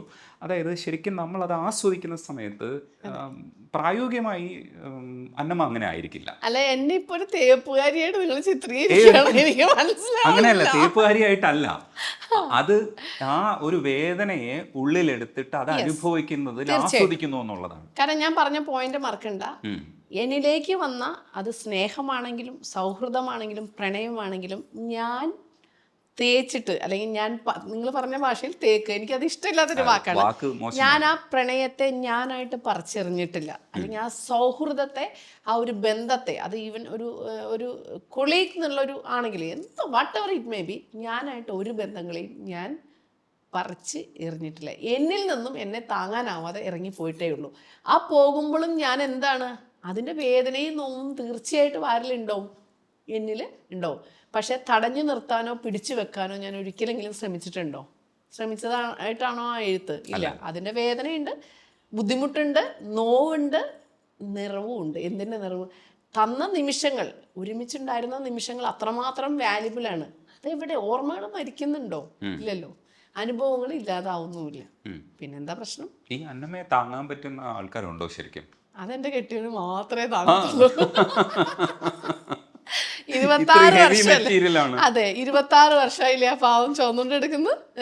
ഇനി ഇത് മനുഷ്യൻ ചിരിച്ചോണ്ടാണല്ലോ നിൽക്കുന്നത്. അത് ഞാൻ പറഞ്ഞല്ലോ. അങ്ങേർക്ക് സാധാരണ ഇങ്ങനെ നമ്മൾ ചോദിക്കുമല്ലോ, മക്കളെയാണോ, നമ്മൾ മക്കളോട് തമാശ ചോദ്യം ചെയ്യും, നിനക്ക് അമ്മനെയാണോ അപ്പനെയാണോ കൂടുതൽ? ശരിക്കും ആ ഒരു ചോദ്യം ചോദിക്കാൻ പാടില്ലാത്തതാണ്. കാരണം ആ സാഹചര്യം അനുസരിച്ച് അവർ മാറ്റി പറയും. പക്ഷെ എൻ്റെ ഭർത്താവിനോട് നിങ്ങളൊന്ന് ചോദിച്ചു നോക്ക്, നിങ്ങൾക്ക് ഇത്രമാത്രം കഷ്ടപ്പെട്ട് നിങ്ങളുടെ ഭാര്യ നിങ്ങളുടെ കയ്യിലേക്ക് തന്ന ഏറ്റവും വലിയ മക്കളെയാണോ നിൻ്റെ ഭാര്യയാണോ കൂടുതൽ ഇഷ്ടം എന്ന് ചോദിച്ചു നോക്ക്. മക്കളുടെ മുമ്പ് ചോദിച്ചാൽ ആൾ ധൈര്യത്തോടെ പറയും, എനിക്ക് എൻ്റെ ഭാര്യയോട് ഇപ്പോഴും അടങ്ങാത്ത പ്രണയമാണ്. പേടിച്ചിട്ടാ? അല്ല, മോഹിച്ചിട്ടാണ്. കാരണം പുള്ളിക്ക് കിട്ടുന്നില്ലല്ലോ, ഈ തെണ്ടി തിരിഞ്ഞ് നടക്കല്ലേ. അല്ലടോ, ശരിക്കും അതങ്ങനെയാണ്. തീർച്ചയായിട്ടും എനിക്ക് എൻ്റെ ജീവിതത്തിലെ ഏറ്റവും വലിയ ഭാഗ്യവും, ഒരു കണക്കിന് ഞാൻ സത്യസന്ധമായിട്ട് പറയട്ടെ, ഞാൻ ജോഷിലാണ് ഫസ്റ്റ് വെടി പൊട്ടിച്ചതെന്ന് പറഞ്ഞു. ഞാൻ ആളെ പ്രണയിക്കുകയല്ല, പ്രാക്ടിക്കലായിട്ട് ഒരാളെ തിരഞ്ഞെടുക്കുകയാണ് ചെയ്തത്. അത് എൻ്റെ ഭാഗം.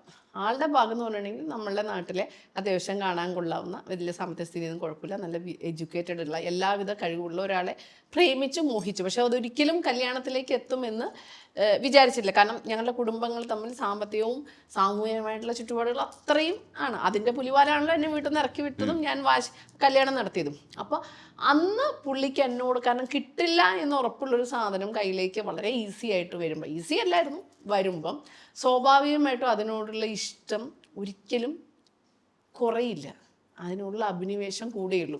അല്ലെങ്കിൽ പിന്നെ നമുക്കിങ്ങനെ ഇട്ട് തട്ടാൻ പാകത്തിന് എപ്പോഴും നമ്മുടെ മുമ്പിൽ ആൾ വേണം. പക്ഷെ എന്നെ സംബന്ധിച്ചിടത്തോളം ഞാനൊരു ഭാര്യ മാത്രമല്ല, ഞാനൊരു അമ്മയും മകളും മാത്രമല്ല, ഞാനൊരു ബിസിനസ്സുകാരിയാണ്, ഞാനൊരു ടീച്ചറാണ്, ഞാനൊരു കണ്ടൻറ് ക്രിയേറ്ററാണ്, ഞാനൊരു സോഷ്യൽ വർക്കറാണ്, ഒരു നല്ല കർഷക കൂടിയാണ്. ഞാൻ വീട്ടിലിരിക്കുന്ന സമയം, എൻ്റെ ഭർത്താവിന് കിട്ടുന്ന സമയം, എൻ്റെ കുടുംബത്തിന് കിട്ടുന്ന സമയം വളരെ കുറവാണ്. അത് ഇന്ന് മുതലല്ല, 20 വയസ്സ് മുതൽ അങ്ങനെ തന്നെയാണ്. ഏറ്റവും കുറവ് എന്നെ കാണുന്ന ആരാന്ന് ചോദിച്ചിട്ടുണ്ടെങ്കിൽ എൻ്റെ കുടുംബമേ പറയുള്ളൂ. കാരണം ഇന്ന് ഏറ്റവും കൂടുതൽ എന്നെ കാണുന്നത് എൻ്റെ ചാനലിലുള്ള എൻ്റെ പ്രിയപ്പെട്ടവരാണ്, അല്ലെങ്കിൽ പുറത്തുള്ളവരാണ്. അപ്പോൾ സ്വാഭാവികമായിട്ടും ആൾക്ക് ഒരു നല്ല ഭാര്യ, അല്ലെങ്കിൽ നല്ല ഭാര്യയായിരുന്നു ഞാൻ എന്ന് പുള്ളിയോട് ചോദിച്ചാൽ പുള്ളി പറയുമായിരിക്കും എൻ്റെ ഭാര്യ ഏറ്റവും ബെസ്റ്റാണെന്ന് പറയുമായിരിക്കും. പക്ഷെ ഞാൻ പറയുകയാണ്, ഞാൻ ഒരിക്കലും ഒരു നല്ല ഭാര്യ അല്ലായിരുന്നു. ഒരു നല്ല കാമുകിയോ നല്ല സുഹൃത്തോ നല്ല അമ്മയോ മകളോ എന്തോ, പക്ഷെ ഒരിക്കലും ഒരു നല്ല ഭാര്യ, 100% സാറ്റിസ്ഫൈഡ് ആയിട്ടുള്ള ഒരു ഭാര്യ ആണ് ഞാൻ എന്ന് ഞാൻ ഒരിക്കലും പറയില്ല. ആൾ പറയുമായിരിക്കും. ഞാൻ എൻ്റെ മനസ്സിൽ നിന്നും ക്രിട്ടിസൈസ് ചെയ്യുമ്പോൾ ഞാൻ അങ്ങനെയല്ല, എനിക്ക് കുറച്ചും കൂടെ നന്നാക്കാമായിരുന്നു, കുറച്ചും കൂടെ ഇത്രമാത്രം ഇങ്ങോട്ട് തന്ന ഒരാൾക്ക് കുറച്ചും കൂടെ അങ്ങോട്ട് പകർന്നു കൊടുക്കാമായിരുന്നു. പക്ഷെ അതിനുള്ള സമയമോ സാഹചര്യവും ഇല്ല. ഇതാ ഇനിയിപ്പോൾ അതിനുള്ള വേദിയുമില്ല. മനസ്സിലായ? അല്ല, ഞാൻ ഉദ്ദേശിക്കുന്നത് നമുക്ക് നമ്മുടെ ഇന്നിപ്പോൾ ഈ ചിരിച്ചുകൊണ്ടിരിക്കുന്ന രജനീഷ് പോണ പോക്കിൽ വണ്ടി ഇടിച്ചാവില്ല നമുക്ക് പറയാൻ പറ്റില്ല. ഞാൻ മിച്ചത്തേക്ക് ഇറങ്ങിയ തേങ്ങ വീണ് ചാവില്ല നമുക്കറിയില്ല. അപ്പോൾ ഇതുവരെയുള്ള സമയം കുറേയൊക്കെ ഞാൻ ഇൻഡയറക്റ്റ് ആയിട്ട് തെരുവിളിച്ചല്ലേ? അതെ, ഞാൻ ഇതിനകത്തുനിന്ന് മാറിയിട്ട് ഒരു സംരംഭക എന്നുള്ള അർത്ഥത്തിൽ ഒരു കുറച്ച് സ്ത്രീകളെ മുന്നോട്ട് കൊണ്ടുവരാൻ കഴിയുക, അവർക്കൊപ്പം നിൽക്കുക, അവരെ പോലെ തന്നെ പണിയെടുക്കുക, പട്ടിപ്പണിയെടുക്കുക എന്ന് പറയുന്നില്ലേ, അങ്ങനെ പണിയെടുക്കുക. അങ്ങനെ കൂടെ നിൽക്കുക. അതെ, താങ്ക് യു. അതോടൊപ്പം ഇന്നലെ ഞാൻ നിങ്ങളുടെ ഓൺലൈൻ നിങ്ങൾ പോയത് ഒരു 1:54 മറ്റോ ആണ്. ഇത്രയും സമയമൊക്കെ ഇതിനകത്ത് ഇൻവെസ്റ്റ് ചെയ്യാൻ മാത്രമുള്ള എനർജി ഉണ്ടോ? 54 ഓൺലൈനിൽ പോകുന്നുള്ളൂ. ഞാൻ ഇന്നലെ ഉറങ്ങിയത് 3:30-ക്കാണ്, രാവിലെ 6 മണിക്ക് എണീറ്റു. അത്രയുണ്ട്. നിങ്ങൾ 1:54 വരെ നിങ്ങൾ ഉറങ്ങാതിരുന്ന് എന്ത് ചെയ്യുന്നു എന്നുള്ളത് നമുക്ക് ആലോചിക്കേണ്ട കാര്യമാണ്. ശരിയാണ്, നമുക്ക് അതാ ഞാൻ പറഞ്ഞത്, എൻ്റെ കുടുംബത്തിന് കിട്ടുന്ന സമയം വളരെ കുറവാണ്. അതൊരു ക്രെഡിറ്റ് ആയിട്ട് ഞാൻ എടുക്കില്ല. ഞാൻ പറഞ്ഞല്ലോ, എൻ്റെ ഭർത്താവിനെ സംബന്ധിച്ച് നല്ല ഭാര്യയാണെങ്കിലും ഞാനൊരു നല്ല ഭാര്യയല്ല, ഒരു പക്ഷേ നല്ല അമ്മ പോലും ആയിരിക്കില്ല. കാരണം എൻ്റെ ഭർത്താവ് എന്ന് പറയുന്നത്, സുനിയേട്ടൻ എന്ന് പറയുന്നത്, ഞാൻ അപ്പൂസ് എന്നാണ് വിളിക്കുക. പുള്ളി ഏറ്റവും നല്ല അച്ഛനും അമ്മയുമാണ്. ഏറ്റവും നല്ല സുഹൃത്താണ് എൻ്റെ മക്കളുടെ. എൻ്റെ മക്കളോട് രണ്ടുപേരോടും ചോദിച്ചാൽ, ഏത് ഉറക്കത്തിലും ചോദിച്ചാൽ ആരെയും ഇഷ്ടം ചോദിച്ചാൽ അവർക്ക് ഒരു സംശയമില്ല, അവർ വിളിച്ചു പറയും ഞങ്ങളുടെ അപ്പേ. അപ്പം എൻ്റെ ഭാഗത്തു നിന്നുള്ള എല്ലാ കുറവുകളും നികത്തുന്നത് എൻ്റെ ഭർത്താവാണ്. എൻ്റെ പാരൻസ്, ആളുടെ പാരൻസ്, എൻ്റെ സുഹൃത്തുക്കൾ. ഞാനില്ലെങ്കിലും എൻ്റെ സുഹൃത്തുക്കൾ ഈ ഹാർമണിയിലേക്ക് ഓടി വരും. അവരിവിടെ 1, 2, 3 ദിവസം താമസിക്കും. അവർക്ക് വേണ്ടത് എൻ്റെ ഭർത്താവ് ഗീതീശോട് പറഞ്ഞ് ഉണ്ടാക്കിക്കും.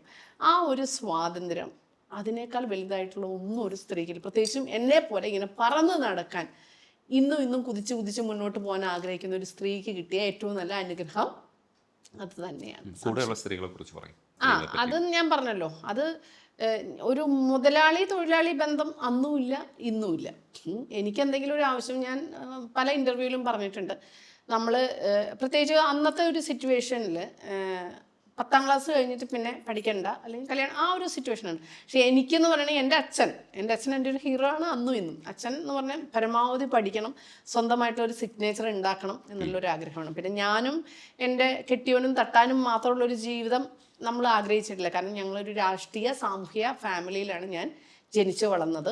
അതുകൊണ്ട് തന്നെ ഞാൻ കണ്ടതും കേട്ടതും ഒക്കെ ഇത് തന്നെയാണ്. അപ്പോൾ ഞാൻ പറഞ്ഞല്ലോ, നല്ല ഭാര്യയായിരുന്നില്ല എന്ന്, പക്ഷെ ഞാൻ നല്ല സൗഹൃദം തുടരുന്ന ആളാണ്. ഒരുപാട് ആളുകൾക്ക് ഇന്നും ഈ അന്നമ്മ കൊണ്ട്, ഒത്തിരി പേർക്ക് നെഗറ്റീവും പോസിറ്റീവും ഉണ്ടാവും, പക്ഷേ ഈ അന്നമ്മ ഇല്ലാതായാൽ കഷ്ടപ്പെടുന്ന, സങ്കടപ്പെടുന്ന, ഇനി എന്ത് ചെയ്യുമെന്ന് ആഗ്രഹിക്കുന്ന ഒരുപാട് പേർ ഇപ്പോഴും ചുറ്റിലുമുണ്ട്. ആ ഒരു വിശ്വാസം അന്ന് ചെയ്യണം. എനിക്ക് ഇങ്ങനെ ജീവിച്ചാൽ പോരാ, മറ്റുള്ളവർക്ക് വേണ്ടി എന്തെങ്കിലുമൊക്കെ ചെയ്യണം. നമ്മൾ ഈ ലോകത്തുനിന്ന് പോകുമ്പോൾ ചുമരിലൊരു പടമല്ല വേണ്ട, നമ്മുടെ ഒരു സിഗ്നേച്ചർ വരണം. ഓരോരുത്തർ ഓരോ രീതിയിൽ, താൻ എന്താ വിചാരിക്കണത്, ഏറ്റവും നല്ല അവതാരകനാകണം എന്നായിരിക്കും. ഒരു സിനിമാ നടനോ നടിയോ ഇത്രമാത്രം അവാർഡുകൾ കൂട്ടണം. ഞാനൊരു സാധാരണ അമ്മയും വീട്ടമ്മയും എന്നുള്ള രീതിയിൽ ഞാൻ വിചാരിക്കുന്നത്, എന്നെപ്പോലെ ചിരിക്കാനും ചിന്തിക്കാനും പറക്കാനും യാത്ര ചെയ്യാനും ഭക്ഷണം കഴിക്കാനും എക്സ്പ്ലോർ ചെയ്യാനും എല്ലാവർക്കും കഴിയണം എന്നുള്ളൊരു ആഗ്രഹം പണ്ട് മുതലേ ഉണ്ടായിരുന്നു. ആ ഒരു നന്മ എൻ്റെ പാരൻസ് എനിക്ക് തന്നതാണ് തീർച്ചയായിട്ടും. അതുകൊണ്ട് തന്നെയാണ് അന്ന് ഒരു സംരംഭം തുടങ്ങിയതും 26 വർഷമായിട്ട് ഇന്നും അത് വിജയകരമായിട്ട് മുന്നോട്ട് കൊണ്ടുപോകുന്നു. അപ്പോൾ ഈ സ്ത്രീകൾ ഞങ്ങളൊരു 10-32 സ്ത്രീകൾ ചേർന്ന് നമ്മളൊരു സംരംഭം തുടങ്ങി. തീർച്ചയായിട്ടും അവരും ഞങ്ങൾ ഒരുമിച്ച് വളർന്നു. ഇന്ന് എനിക്ക് ചുറ്റുമുള്ളതെല്ലാം, പലരും നമ്മുടെ നെഗറ്റീവ് കമൻസ് പറയുമല്ലോ, ചാനലിൽ വീഡിയോ ചെയ്തിട്ടാണ് ഇവർ കാശുണ്ടാക്കുന്നത്. ഒരിക്കലും അല്ല. 1 രൂപ ഞാൻ ചാനലിൽ നിന്ന് എൻ്റെ ഇങ്ങോട്ട് കൊണ്ടുവന്നിട്ടില്ല, 1 രൂപ അങ്ങോട്ട് കൊടുക്കുന്നുമില്ല. കാര്യം എന്ന് പറഞ്ഞിട്ടുണ്ടെങ്കിൽ ഇതിൽ നിന്ന് എത്ര ഇൻകം ഉണ്ടാവുമെന്ന് എന്നേക്കാൾ നന്നായിട്ട് ആർക്കറിയാം. നമുക്ക് 2 സ്റ്റാഫ് ഉണ്ട്, അവർക്ക് കൊടുക്കാനുള്ള കാശ് പോലും നമ്മൾ അത്യാവശ്യം നമ്മുടെ കയ്യിൽ നിന്നായിരിക്കും എടുക്കുന്നത്. അപ്പം നമുക്കിതൊരു ഇൻകം അല്ല, ഇതെൻ്റെ ഒരു പാഷനാണ്.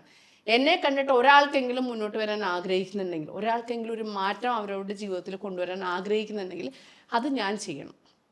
അല്ലാതെ വീട്ടിൽ അടങ്ങി ഒതുങ്ങിയിരുന്ന് ഭർത്താവിനും മക്കൾക്കും ചോറും കറിയും ഉണ്ടാക്കി വാരി കൊടുത്ത് അവരെ പ്രണയിച്ച് അവരുടെ കുറേ കുട്ടികളെയും പെറ്റ്, അതൊക്കെ നല്ല കാര്യമാണ് കേട്ടോ. ഇനിയിപ്പോൾ വീണ്ടും ഇത് കോൺട്രഡിക്ഷൻ ആവുമെന്ന് എനിക്ക് പേടി. അങ്ങനെയല്ല, ആ ഒരു ചിന്ത എനിക്കില്ല. എന്നോടൊപ്പം ഞാൻ ആഗ്രഹിക്കുന്ന പോലെ, ഞാൻ ജീവിക്കുന്ന പോലെ മറ്റൊരാളും കൂടെ സന്തോഷിക്കുമ്പോഴാണ് എൻ്റെ ജീവിതത്തിന് അർത്ഥം ഉണ്ടാവുന്നത്. ഞാൻ ചിരിക്കുന്ന ചിരി മറ്റൊരാളിലേക്ക് പകർന്നു കൊടുക്കാൻ കഴിയുമ്പോഴാണ് എൻ്റെ ചിരിക്ക് ഒരു അർത്ഥം ഉണ്ടാവുന്നത്. അതിൽ നിന്നാണ് അന്ന് അത് തുടങ്ങിയതും ഇന്നും തുടർന്ന് പോകുന്നത്. ഇന്നിപ്പോൾ സ്ത്രീകളെല്ലാം ഭയങ്കര എഡ്യൂക്കേറ്റഡായി ജോലിയായി അവരുടെ രീതിയിലായി. ഇന്നിപ്പോൾ പുരുഷന്മാരാണ്, അതായത് പ്രത്യേകിച്ചും ഹിന്ദിക്കാരാണ്, നാട്ടുകാരും ഉണ്ട്. ഇപ്പോഴും വളരെ ഒരു സംരംഭകയാണോ ഒരു കൃഷിക്കാരിയാണോ കൂടുതൽ ഇഷ്ടം എന്ന് ചോദിച്ചാൽ, കൃഷിക്കാരിയായിട്ടുള്ള സംരംഭകയാണ് അന്നമ്മയ്ക്ക് കൂടുതൽ ഇഷ്ടമെന്ന് അന്നമ്മ പറയാം. ഇപ്പോൾ യാത്രകൾ പോകുന്ന ഒരു അന്നമ്മയുണ്ട്. ഈ ആരോഗ്യസ്ഥിതിയിലും കുറേ പേരെ കൂട്ടിയിട്ട് യാത്ര പോകാൻ കാണിക്കുന്ന ഒരു മനസ്സ്, അത് എനിക്ക് തോന്നുന്നു അന്നമ്മ ഓരോ സെക്കൻഡ്സും അംശിച്ച് തീർക്കാൻ വേണ്ടിയിട്ടാണ് ഇപ്പോൾ ജീവിക്കുന്നത്. അത് സത്യമാണ്. അതായത് എൻ്റെ ഓരോരുത്തരുടെയും കുടുംബത്തിൽ നിന്ന് നമുക്ക് കിട്ടിയ അസറ്റ് ഓരോരുത്തർ പറയും. ചിലർ കാറായിരിക്കും, ചിലർ കോടിക്കണക്കിന് രൂപയുടെ സ്വത്താവും, സ്വർണ്ണങ്ങളാവും, സ്ഥലങ്ങളായിരിക്കും അല്ലേ. എനിക്ക് എൻ്റെ കുടുംബത്തിൽ നിന്ന് ഏറ്റവും കൂടുതൽ കിട്ടിയത് അസുഖങ്ങളാണ്. അതായത് അച്ഛൻ്റെ ഫാമിലിയിൽ നിന്നും അമ്മയുടെ ഫാമിലിയിൽ നിന്നും നമ്മൾ ശരിക്കും ഒരു ഫോട്ടോസ്റ്റാറ്റാണല്ലോ അവരുടെ. ഷുഗർ ഉണ്ട്, കൊളസ്ട്രോൾ ഉണ്ട്, പ്രഷർ ഉണ്ട്, ആസ്മയുണ്ട്, അലർജി ഉണ്ട്, സൈനസൈറ്റിസ് ഉണ്ട്, മൈഗ്രെയിൻ ഉണ്ട്. പിന്നെ അമ്മയുടെ ഫാമിലിയിൽ യൂട്രസ് സംബന്ധമായിട്ടുള്ള കുറേ പ്രശ്നങ്ങളുണ്ട്. അതിൻ്റെ കോംപ്ലിക്കേഷനാണല്ലോ എൻ്റെ പ്രസവത്തിൽ വന്നത്. യൂട്രസ് റിമൂവ് ചെയ്താണ് അമ്മയും അമ്മയുടെ സഹോദരിമാരൊക്കെ. എനിക്കും അതിൻ്റെ ഒരു എക്സ്ട്രീം ലെവലിലേക്ക് ഇപ്പോൾ വന്നിട്ടുണ്ട്. അപ്പോൾ അതുണ്ട്. ഇതൊക്കെ എൻ്റെ കുടുംബത്തിൽ നിന്നും എനിക്ക് വന്നിട്ടില്ലാണ്. പിന്നെ അല്പം നൊസ്സും ഉണ്ടല്ലോ, രജനീഷ് പറഞ്ഞു, അതും എൻ്റെ കുടുംബത്തിൽ നിന്ന് തന്നെ കിട്ടിയതാണ്. ഈ ഒരു നൊസ് എല്ലാവർക്കും ഉണ്ട്.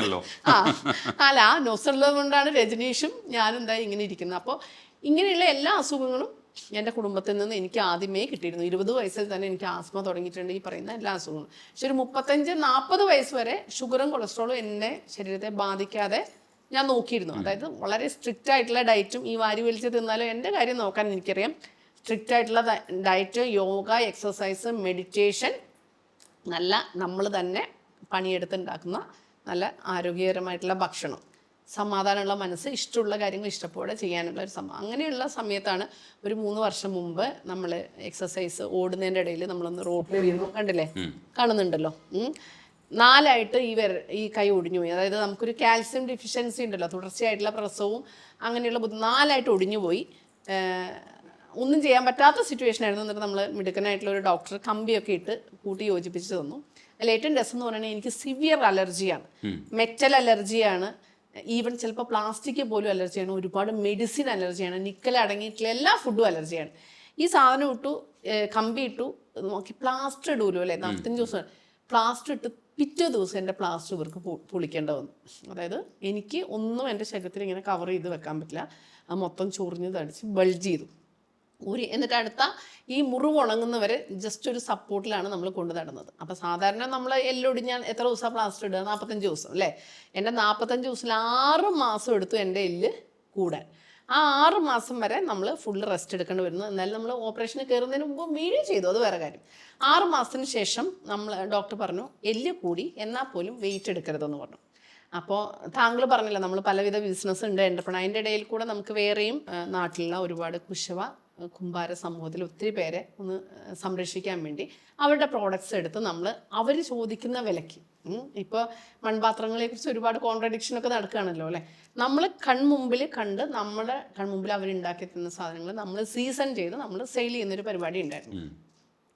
അപ്പോൾ പണ്ട് മുതൽ ഒരു 18 വയസ്സ് മുന്നേ നമ്മൾ പണിയെടുത്താണല്ലോ ജീവിച്ചത്. അപ്പോൾ നമുക്ക് കൈ ഉണ്ടാവുന്നത് വരെ നമ്മൾ എന്ത് ചെയ്തു? ഞാൻ തന്നെയാണ് ഇത് കൊണ്ടുവന്ന് മയക്കി സെറ്റാക്കിയിട്ട് ഹസ്ബൻഡ് പാക്ക് ചെയ്ത് വിട്ടിരുന്നത്. കൈ ഇല്ലാതായപ്പോൾ പിന്നെ എനിക്ക് പറ്റില്ലല്ലോ. അപ്പോൾ നമ്മൾ കൂടെയുള്ളവരെ പറഞ്ഞ് ചെയ്യിപ്പിക്കും. നമ്മൾ തന്നെ ഒരു കാര്യം ചെയ്താൽ ശരിയാവും എന്നൊരാളുടെ മനസ്സിലുണ്ടെങ്കിൽ സത്യത്തിൽ അതൊരു കഷ്ടമാണ് അല്ലേ. അപ്പം അങ്ങനെ അതെ, അങ്ങനെ ചെയ്യുന്നതിൻ്റെ ഇടയിൽ ഇവർ ചെയ്ത് ശരിയാവാതെ ഞാനൊരു 5-6 ചട്ടി എടുത്ത് മയക്കി പൊക്കിയപ്പോൾ ഇത് നിങ്ങൾക്ക് കാണാൻ പറ്റും. എന്താ 1, 2, 3 ഈ നമ്മളിട്ട സ്റ്റീലുണ്ടല്ലോ, ടൈറ്റാനിയമാണ്, സ്റ്റീലിടാൻ ടൈറ്റാനിയം വളഞ്ഞ് അതിൻ്റെ സ്ക്രൂ പുറത്ത് വന്നു, പച്ച ഇറച്ചിയിൽ കൂടെ പുറത്ത് വന്നു. എമർജൻസി ആയിട്ട് പോയിട്ട് എന്ത് റിമൂവ് ചെയ്തു? നമ്മുടെ ടൈറ്റാനിയം റിമൂവ് ചെയ്തു. സത്യത്തിൽ 1.5 വർഷം വരെ ഈ ടൈറ്റാനിയം നമ്മുടെ ഉള്ളിലിടണം. നോർമലി 1 വർഷം മതി, കാരണം എനിക്ക് ഇങ്ങനത്തെ പ്രശ്നങ്ങളുള്ളതുകൊണ്ട് ആ സാധനം 6 മാസം ആവുന്നതിന് മുമ്പ് പുറത്ത് വന്നു. അപ്പോൾ ഡോക്ടർ പറഞ്ഞെന്താണെന്നറിയോ? ഇനി നിങ്ങൾക്ക് ഓപ്പറേഷൻ ചെയ്യേണ്ട വന്ന് ഞാൻ ചാക്ക് നൂലും കൊണ്ട് തയ്ക്കേണ്ട വരുന്നത്, ദയവിധി ഒടിഞ്ഞു ചാഞ്ഞു. കാരണം അത്രമാത്രം കോംപ്ലിക്കേഷൻ ആയിരുന്നു. ഇതുണ്ടായ സമയത്ത് ടൈറ്റാനിയം നോർമലി അലർജി അല്ല, പക്ഷേ എന്നിട്ട് പോലും എനിക്ക് അലർജി ചെയ്യും. അപ്പോഴാണ് നമ്മൾ കണ്ടുപിടിക്കുന്നത് ഈ ടൈറ്റാനിയത്തിൽ എന്തുണ്ട്, നിക്കൽ കണ്ടുണ്ട്. എനിക്ക് നിക്കൽ അലർജിയാണ്. അപ്പോൾ ഈ സാധനം ഇവിടെ വെക്കുകയും വേണം, റിമൂവ് ചെയ്യാനും പറ്റില്ല. അതിനെന്ത് ചെയ്തു? സ്റ്റിറോയിഡ്സ്, ഹൈ ഡോസ് സ്റ്റിറോയിഡ്സും ആൻറ്റിബയോട്ടിക്കും തന്നു. എന്ത് അലർജി കൂടാതിരിക്കാൻ. ആ സ്റ്റിറോയിഡാണ് എൻ്റെ ഷുഗറും കൊളസ്ട്രോളും ഒക്കെ കൂട്ടിക്കൊണ്ടുവന്നത്. അതുവരെ നമ്മൾ കൺട്രോൾ ചെയ്തു, എക്സസൈസിനും ഡയറ്റിൽ നിന്നു. അന്ന് മുതൽ നമ്മൾ തുടങ്ങി. ഇപ്പോൾ 3 വർഷമായിട്ട് ഷുഗറുണ്ട്, കൊളസ്ട്രോൾ ഉണ്ട്, പ്രഷറുണ്ട്, പിന്നെ ഈ പറഞ്ഞ അസുഖങ്ങൾ, അതായത് അടി തൊട്ട് മുടി വരെ എല്ലാം ഉണ്ട്. പിന്നെ വട്ടുമുണ്ട്, നാക്കിന് മാത്രം പ്രത്യേകിച്ച് കുഴപ്പമില്ല. വട്ട് കുറച്ച് നാക്കിലേക്ക് പകർന്നിട്ടുണ്ട്. അത് തന്നെ, തീർച്ചയായിട്ടും. ഈ പല കവിതകളും ഞാൻ ശ്രദ്ധിച്ചിരുന്നു, ചിലതൊക്കെ ഓർമ്മിപ്പിക്കാൻ കഴിഞ്ഞിട്ടില്ല. സോഫ്റ്റ് ആയിട്ടുള്ള കവിതകളും ഉണ്ട്. സോഫ്റ്റ് ആയിട്ടുള്ള ഉണ്ട് അല്ലേ? അതെ അതെ അതെ അതെ. അല്ലെ, ഞാൻ ഇനി ഒരു ചോദ്യം ചോദിച്ചോട്ടെ. രജനീഷ് ഇങ്ങനെ വിചാരിക്കുന്നത് ദൈവം കുരിശായി രണ്ടാമത് വന്നു. രജനീഷിന് ഇത്രയും 40 കവിതകളുണ്ട്. ഇതിൽ ഏറ്റവും ഇഷ്ടപ്പെട്ടത് അല്ലെങ്കിൽ രജനീഷിന് ഇനി അത് വായിക്കണം എന്ന് തോന്നിയത്, ആ വായിച്ചിട്ടും അതിൽ നിന്റെ ഒരു ഫീലിൽ നിന്നും പുറത്തു പോകാത്ത കവിത ഏതാണ്? എനിക്ക് അങ്ങനെ പറയാൻ വയ്യ, കാരണം പക്ഷേ ഇതിൽ ഫീലിൽ നിന്ന് പുറത്തു പോകാത്തത് ഞാൻ ഈ പറയുന്ന കവിത തന്നെയാണ്. അതായത് അതെന്താ വെച്ചാൽ അത് വായിക്കുന്ന സമയത്താണ് ഈ പുസ്തകം ഗൗരവമായിട്ട് വായിക്കേണ്ടതാണെന്ന് എനിക്ക് മനസ്സിലാവുന്നത്. എനിക്കെന്നെ ഭയമാണ്, എൻ്റെ സത്യങ്ങളെ, എൻ്റെ മൂകതയെ, എൻ്റെ ഭയമില്ലായ്മയെ, എന്നെ ഒന്നാകെ. 100% സത്യമാണ്. കാര്യം നമുക്ക് പേടിയുള്ളപ്പോഴാണ് നമ്മൾ നുണ പറയുന്നത്. എനിക്ക് ആരെയും പേടിയില്ല എന്നുള്ളത് ഇപ്പം നിങ്ങൾക്ക് മനസ്സിലായിട്ടുണ്ട്, എല്ലാവർക്കും അത് അറിയുകയും ചെയ്യാം. അതുകൊണ്ട് തന്നെ എന്നോടൊരു കാര്യം ചോദിച്ചാൽ ഞാനത് വെട്ടി തുറന്ന് പറയും. അതിൽ എന്നെക്കുറിച്ച് ഓർത്തുള്ള ഭയമല്ല. നേരത്തെ പറഞ്ഞില്ലേ, എൻ്റെ ചുറ്റും നിൽക്കുന്ന കുറേ പേരുണ്ടല്ലോ, അവരെക്കുറിച്ച് എനിക്കൊരു കരുതലും ഭയവും വേണ്ടേ? ഞാൻ വിളിച്ച് പറഞ്ഞത് കൊണ്ട് എൻ്റെ മകനോ മകൾക്കോ ഭർത്താവിനോ എൻ്റെ കുടുംബത്തിലെ ആർക്കോ എൻ്റെ സുഹൃത്തുക്കൾക്കോ ഒരു പ്രശ്നമുണ്ടായാൽ തീർച്ചയായിട്ടും അതിൻ്റെ റെസ്പോൺസിബിലിറ്റി എനിക്ക് തന്നെയാണ്. അതുകൊണ്ട് തന്നെ എനിക്ക് എന്നോട് ഭയങ്കര പേടിയാണ്. ആരും എന്നോട് ഒരു ചോദ്യവും ചോദിക്കാതിരിക്കാൻ വേണ്ടിയിട്ടാണ് ഞാനിങ്ങനെ ഒളിച്ചോടിക്കൊണ്ടേയിരിക്കുന്നത്. ശരിക്കും ഒരു കോമാളി വേഷം കെട്ടി മറ്റുള്ളവരുടെ മുമ്പിൽ ആടുന്നതിൻ്റെ പിന്നിലെ ചേതോ വികാരം ഒന്ന് തന്നെയാണ്. ഞാനിങ്ങനെയല്ല, ഞാൻ ഈ സീരിയസ് ആയിട്ടുള്ള അന്നമ്മയല്ല. ഒരുപാട് വേദനിച്ച, ഒരുപാട് ദേഷ്യവും സങ്കടവും പകയും മനസ്സിൽ സൂക്ഷിക്കുന്ന ഒരു അന്നമ്മയല്ല ഇപ്പോൾ ചാനലിൻ്റെ മുമ്പിൽ നിൽക്കുന്നത്, സമൂഹത്തിൽ നിൽക്കുന്നത്. എനിക്ക് അങ്ങനെ നിൽക്കാനാണ് ഇഷ്ടം. കാരണം ഇപ്പം താങ്കൾ ഈ ചോദിച്ച് തുടങ്ങിയിട്ടേ ഉള്ളൂ. എത്രയും പെട്ടെന്ന് അവസാനിപ്പിച്ചാൽ അത് താങ്കൾക്കും എനിക്കും എൻ്റെ കുടുംബത്തിനും നല്ലത്. ചോദിച്ചാൽ ഞാൻ എന്ത് ചെയ്യും? ഞാൻ സത്യമേ പറയുള്ളൂ. ആ സത്യം പറയുന്ന അന്നമ്മ എനിക്ക് ഉറപ്പായിട്ടും ഭയമാണ്. ഈ പുസ്തകം വായിക്കാൻ എനിക്ക് പേടിയുണ്ട്. ആ പേടിയുള്ളതുകൊണ്ടായിരിക്കും ബാക്കി ആരും ബാക്കി ഇനി ഇരിപ്പുണ്ട് കേട്ടോ, ബാക്കി ഇരിപ്പുണ്ട്. പുസ്തകം വായിക്കാൻ ഉള്ള പേടിയല്ല രജനീഷ പറയുന്നത്. മറ്റൊരാളുടെ പൊള്ളുന്ന ജീവിതാനുഭവങ്ങൾ ഇന്നും അവരെ ഹോണ്ട് ചെയ്തുകൊണ്ട് അവരുടെ ജീവിതവും അവരുടെ ചുറ്റുമുള്ള ജീവിതവും ബാധിച്ചുകൊണ്ടിരിക്കുമ്പം നിങ്ങളും ഈ സമൂഹത്തിൻ്റെ ഭാഗമാണ് അല്ലേ? ഏതൊരു കുഞ്ഞിനെ പോലെയും ഈ ലോകത്തിലേക്ക് അനുവാദമില്ലാതെ, എന്നോട് ആരും അനുവാദം ചോദിച്ചിട്ടാണ് എന്നെ ഈ ലോകത്തിലേക്ക് കൊണ്ടുവന്നത്? നമ്മൾ നമ്മുടെ മക്കളെ കൊണ്ടുവന്ന അനുവാദം ചോദിച്ചിട്ടാണോ? അനുവാദം ഇല്ലാതെ സന്തോഷത്തോടെ കടന്നു വന്ന ഒരു കുഞ്ഞ്, അതാണോ പെണ്ണോ ആരോ ആയിക്കോട്ടെ, ആ കുഞ്ഞിനെ ഈ രീതിയിലേക്ക് ആക്കിയത് ആരാണ്? ഞാനാണോ? എൻ്റെ ജീവിതം ഇങ്ങനെ ആക്കിയത് ഞാനാണോ? അല്ല, എനിക്ക് ചുറ്റുമുള്ളതാണ് ഈ സമൂഹമാണ്. സോ ഞാനിങ്ങനെ ആയതിൻ്റെ റെസ്പോൺസിബിലിറ്റി നിനക്കുമുണ്ട്. സ്വാഭാവികമായിട്ടും അത് തിരിച്ചറിയുമ്പോൾ നിനക്ക് ഭയമുണ്ട്. ആരോട്? എന്നോട് ഭയമുണ്ട്, സമൂഹത്തിനോടുണ്ട്, ഈവൻ നിൻ്റെ വീട്ടിലുള്ള കുഞ്ഞുങ്ങളോട് പോലും നിനക്കൊരു റെസ്പോൺസിബിലിറ്റിയും ഭയമുണ്ട്. ആ ഭയം ഇല്ലാതാക്കണമെങ്കിൽ ആരൊക്കെ ശ്രമിക്കണം? ഇത് കാണുന്ന കേൾക്കുന്ന ഓരോരുത്തരും ശ്രമിക്കണം. ഇതുപോലെ ഒരു അന്നമ്മ ഇനി ഉണ്ടാവാൻ പാടില്ല എന്ന് വിചാരിക്കണം. ഈ അനുഭവവും തീച്ചൂളയുടെ ഇന്നും വേവുന്ന ഓർമ്മകളും. എനിക്ക് ഉറങ്ങണമെങ്കിൽ എന്ത് കഴിക്കണം? ഉറക്ക ഗുളിക തന്നെ വേണം. ഞാൻ കാണുന്ന സ്വപ്നങ്ങൾ പോലും എൻ്റെ ഉറക്കം കെടുത്തുമെങ്കിൽ തീർച്ചയായിട്ടും അതിന് ഉത്തരവാദി ഞാനാണോ? ഞാൻ വെറും സാധാരണ ഒരു സ്ത്രീയാണ്. എന്നെ അസാധാരണമായിട്ടുള്ള രീതിയിലേക്ക് മാറ്റിയത് ഈ സമൂഹമാണ്. തീർച്ചയായിട്ടും സമൂഹത്തിൻ്റെ ഭാഗമാകുമ്പോൾ രജനീഷും അതിന് ഒരു കണ്ണി തന്നെയാണ്. രജനീഷ് പേടിക്കണം. പേടിക്കാതിരിക്കണമെങ്കിൽ കാണുന്ന, കേൾക്കുന്ന, ചിന്തിക്കുന്ന എല്ലാവരും കരുതണം. എല്ലാവരും സുരക്ഷിതരായിരിക്കണം. എല്ലാവരും സന്തോഷത്തോടെ ഇരിക്കണമെങ്കിൽ നമ്മൾ ഓരോരുത്തരും ശ്രമിക്കണം. അല്ലാതെ പുസ്തകം വായിക്കാതെ ഒളിച്ചോടിയത് കൊണ്ട് സത്യം മൂടി വയ്ക്കപ്പെടുന്നുണ്ടോ? സത്യം സത്യം തന്നെയാണ്. അതിന്നല്ലെങ്കിൽ നാളെ പുറത്ത് വരിക തന്നെ ചെയ്യില്ലേ? അങ്ങനെയാണെങ്കിൽ ഇവിടെ നിർത്താം. അന്നമ്മയുടെ പരിപാടികളുമായിട്ട് മുന്നോട്ട് പോവുക. നമ്മൾ തുടങ്ങിയപ്പോൾ രജനീഷ് ഭയങ്കര കോൺഫിഡൻസോടെ അന്നമ്മേനെ ഇടിച്ച് തകർക്കാൻ പാകത്തിനൊരു പുഞ്ചിരിയോടെ നിന്ന രജനീഷിൻ്റെ മുഖം ആകെ മാറി അല്ലേ? രജനീഷിൻ്റെ മനസ്സിൽ നിന്നുള്ള ആ വേവും ചൂടും രജനീഷിൻ്റെ മുഖത്ത് എനിക്ക് ഹാൻഡിൽ ചെയ്യാൻ പറ്റാത്തൊരവസ്ഥയിലേക്കാണ് ഇപ്പം അന്നമ്മ എത്തിയത്. തീർച്ചയായിട്ടും. പക്ഷെ എനിക്ക് വല്ല കുലുക്കമുണ്ട് രജനീഷ് ഉണ്ടോ? ഞാനിപ്പോഴും ചിരിച്ചോണ്ടല്ലേ. ഇപ്പോഴും ഒരു ഫുഡ് കിട്ടിയാൽ, ഒരു വിഭവം കിട്ടിയാൽ, നിങ്ങൾ വരുന്നതിന് മുമ്പ് എല്ലാം തയ്യാറാക്കിയിട്ടാണ് ഞാൻ നിൽക്കുന്നത്. ഇപ്പോഴും ഞാൻ വളരെ ആസ്വദിച്ച് ഞാൻ അത് ഹാൻഡിൽ ചെയ്യും. ഇപ്പോഴും ഞാൻ സന്തോഷത്തിൽ എൻ്റെ ഈ ചിരി എൻ്റെ മനസ്സിൽ നിന്ന് വരുന്നത് തന്നെയാണ്. എന്താണെന്നറിയോ? എനിക്കറിയാം ഞാൻ ഈ ഒരു നിമിഷത്തിൽ ജീവിക്കുന്ന ഒരാളാണ്. ഞാൻ പാസ്റ്റിൽ ജീവിച്ചാൽ ഒരുപാട് പേര് ജീവിക്കാതിരിക്കേണ്ടി വരും. ഞാൻ ഫ്യൂച്ചറിൽ ജീവിച്ചാൽ ഒരുപാട് പേര് പേടിക്കേണ്ടി വരും. സോ ഞാൻ ജീവിക്കുന്ന ഈ ഒരു നിമിഷത്തിലാണ്. ഈ ഒരു നിമിഷത്തിൽ ഞാൻ ചിരിക്കുകയും മറ്റുള്ളവരെ ചിരിപ്പിക്കുകയും സന്തോഷിപ്പിക്കുകയും പ്രതീക്ഷ കൊടുക്കുകയും ചെയ്യുക എന്നുള്ളതാണ് എൻ്റെ നിയോഗം. അതിപ്പോൾ 46 വയസ്സ് 47 വയസ്സിൽ അത് അവസാനിക്കുകയാണെങ്കിൽ പോലും I am very happy about that. കാരണം എന്താണെന്നറിയോ? ഞാൻ എൻ്റെ നിയോഗം വളരെ ഭംഗിയായിട്ട് പൂർത്തിയാക്കി ഇപ്പോഴും ചെയ്തുകൊണ്ടിരിക്കുന്നു. അവസാന ശ്വാസം വരെ ഞാനത് ചെയ്യും, ഒരു പേടിയില്ലാതെ, സന്തോഷത്തോടെ. മറ്റുള്ളവർക്ക് സന്തോഷം ഉണ്ടാക്കുന്ന പരിപാടികളൊക്കെ തുടരുക. നന്നായിട്ട് ഫുഡ് ഉണ്ടാക്കുക, വ്ലോഗ് ചെയ്യുക, യാത്രകൾ പോവുക, സംരംഭമൊക്കെ മുന്നോട്ട് കൊണ്ടുപോവുക, കൂടെ ചേർത്ത് നിർത്തുക. Thank you. നന്ദി. ഇടയിൽ വിട്ടുപോയില്ലേ മുത്ത? ഞാൻ അപ്പളേ പറഞ്ഞ പുലിവാല് പിടിക്കുന്നു. അന്നമ്മ ഞാൻ നമിച്ചു. വേണ്ട വേണ്ട, കഴിക്കാൻ പാക്കപ്പ് ചെയ്യല്ലേ.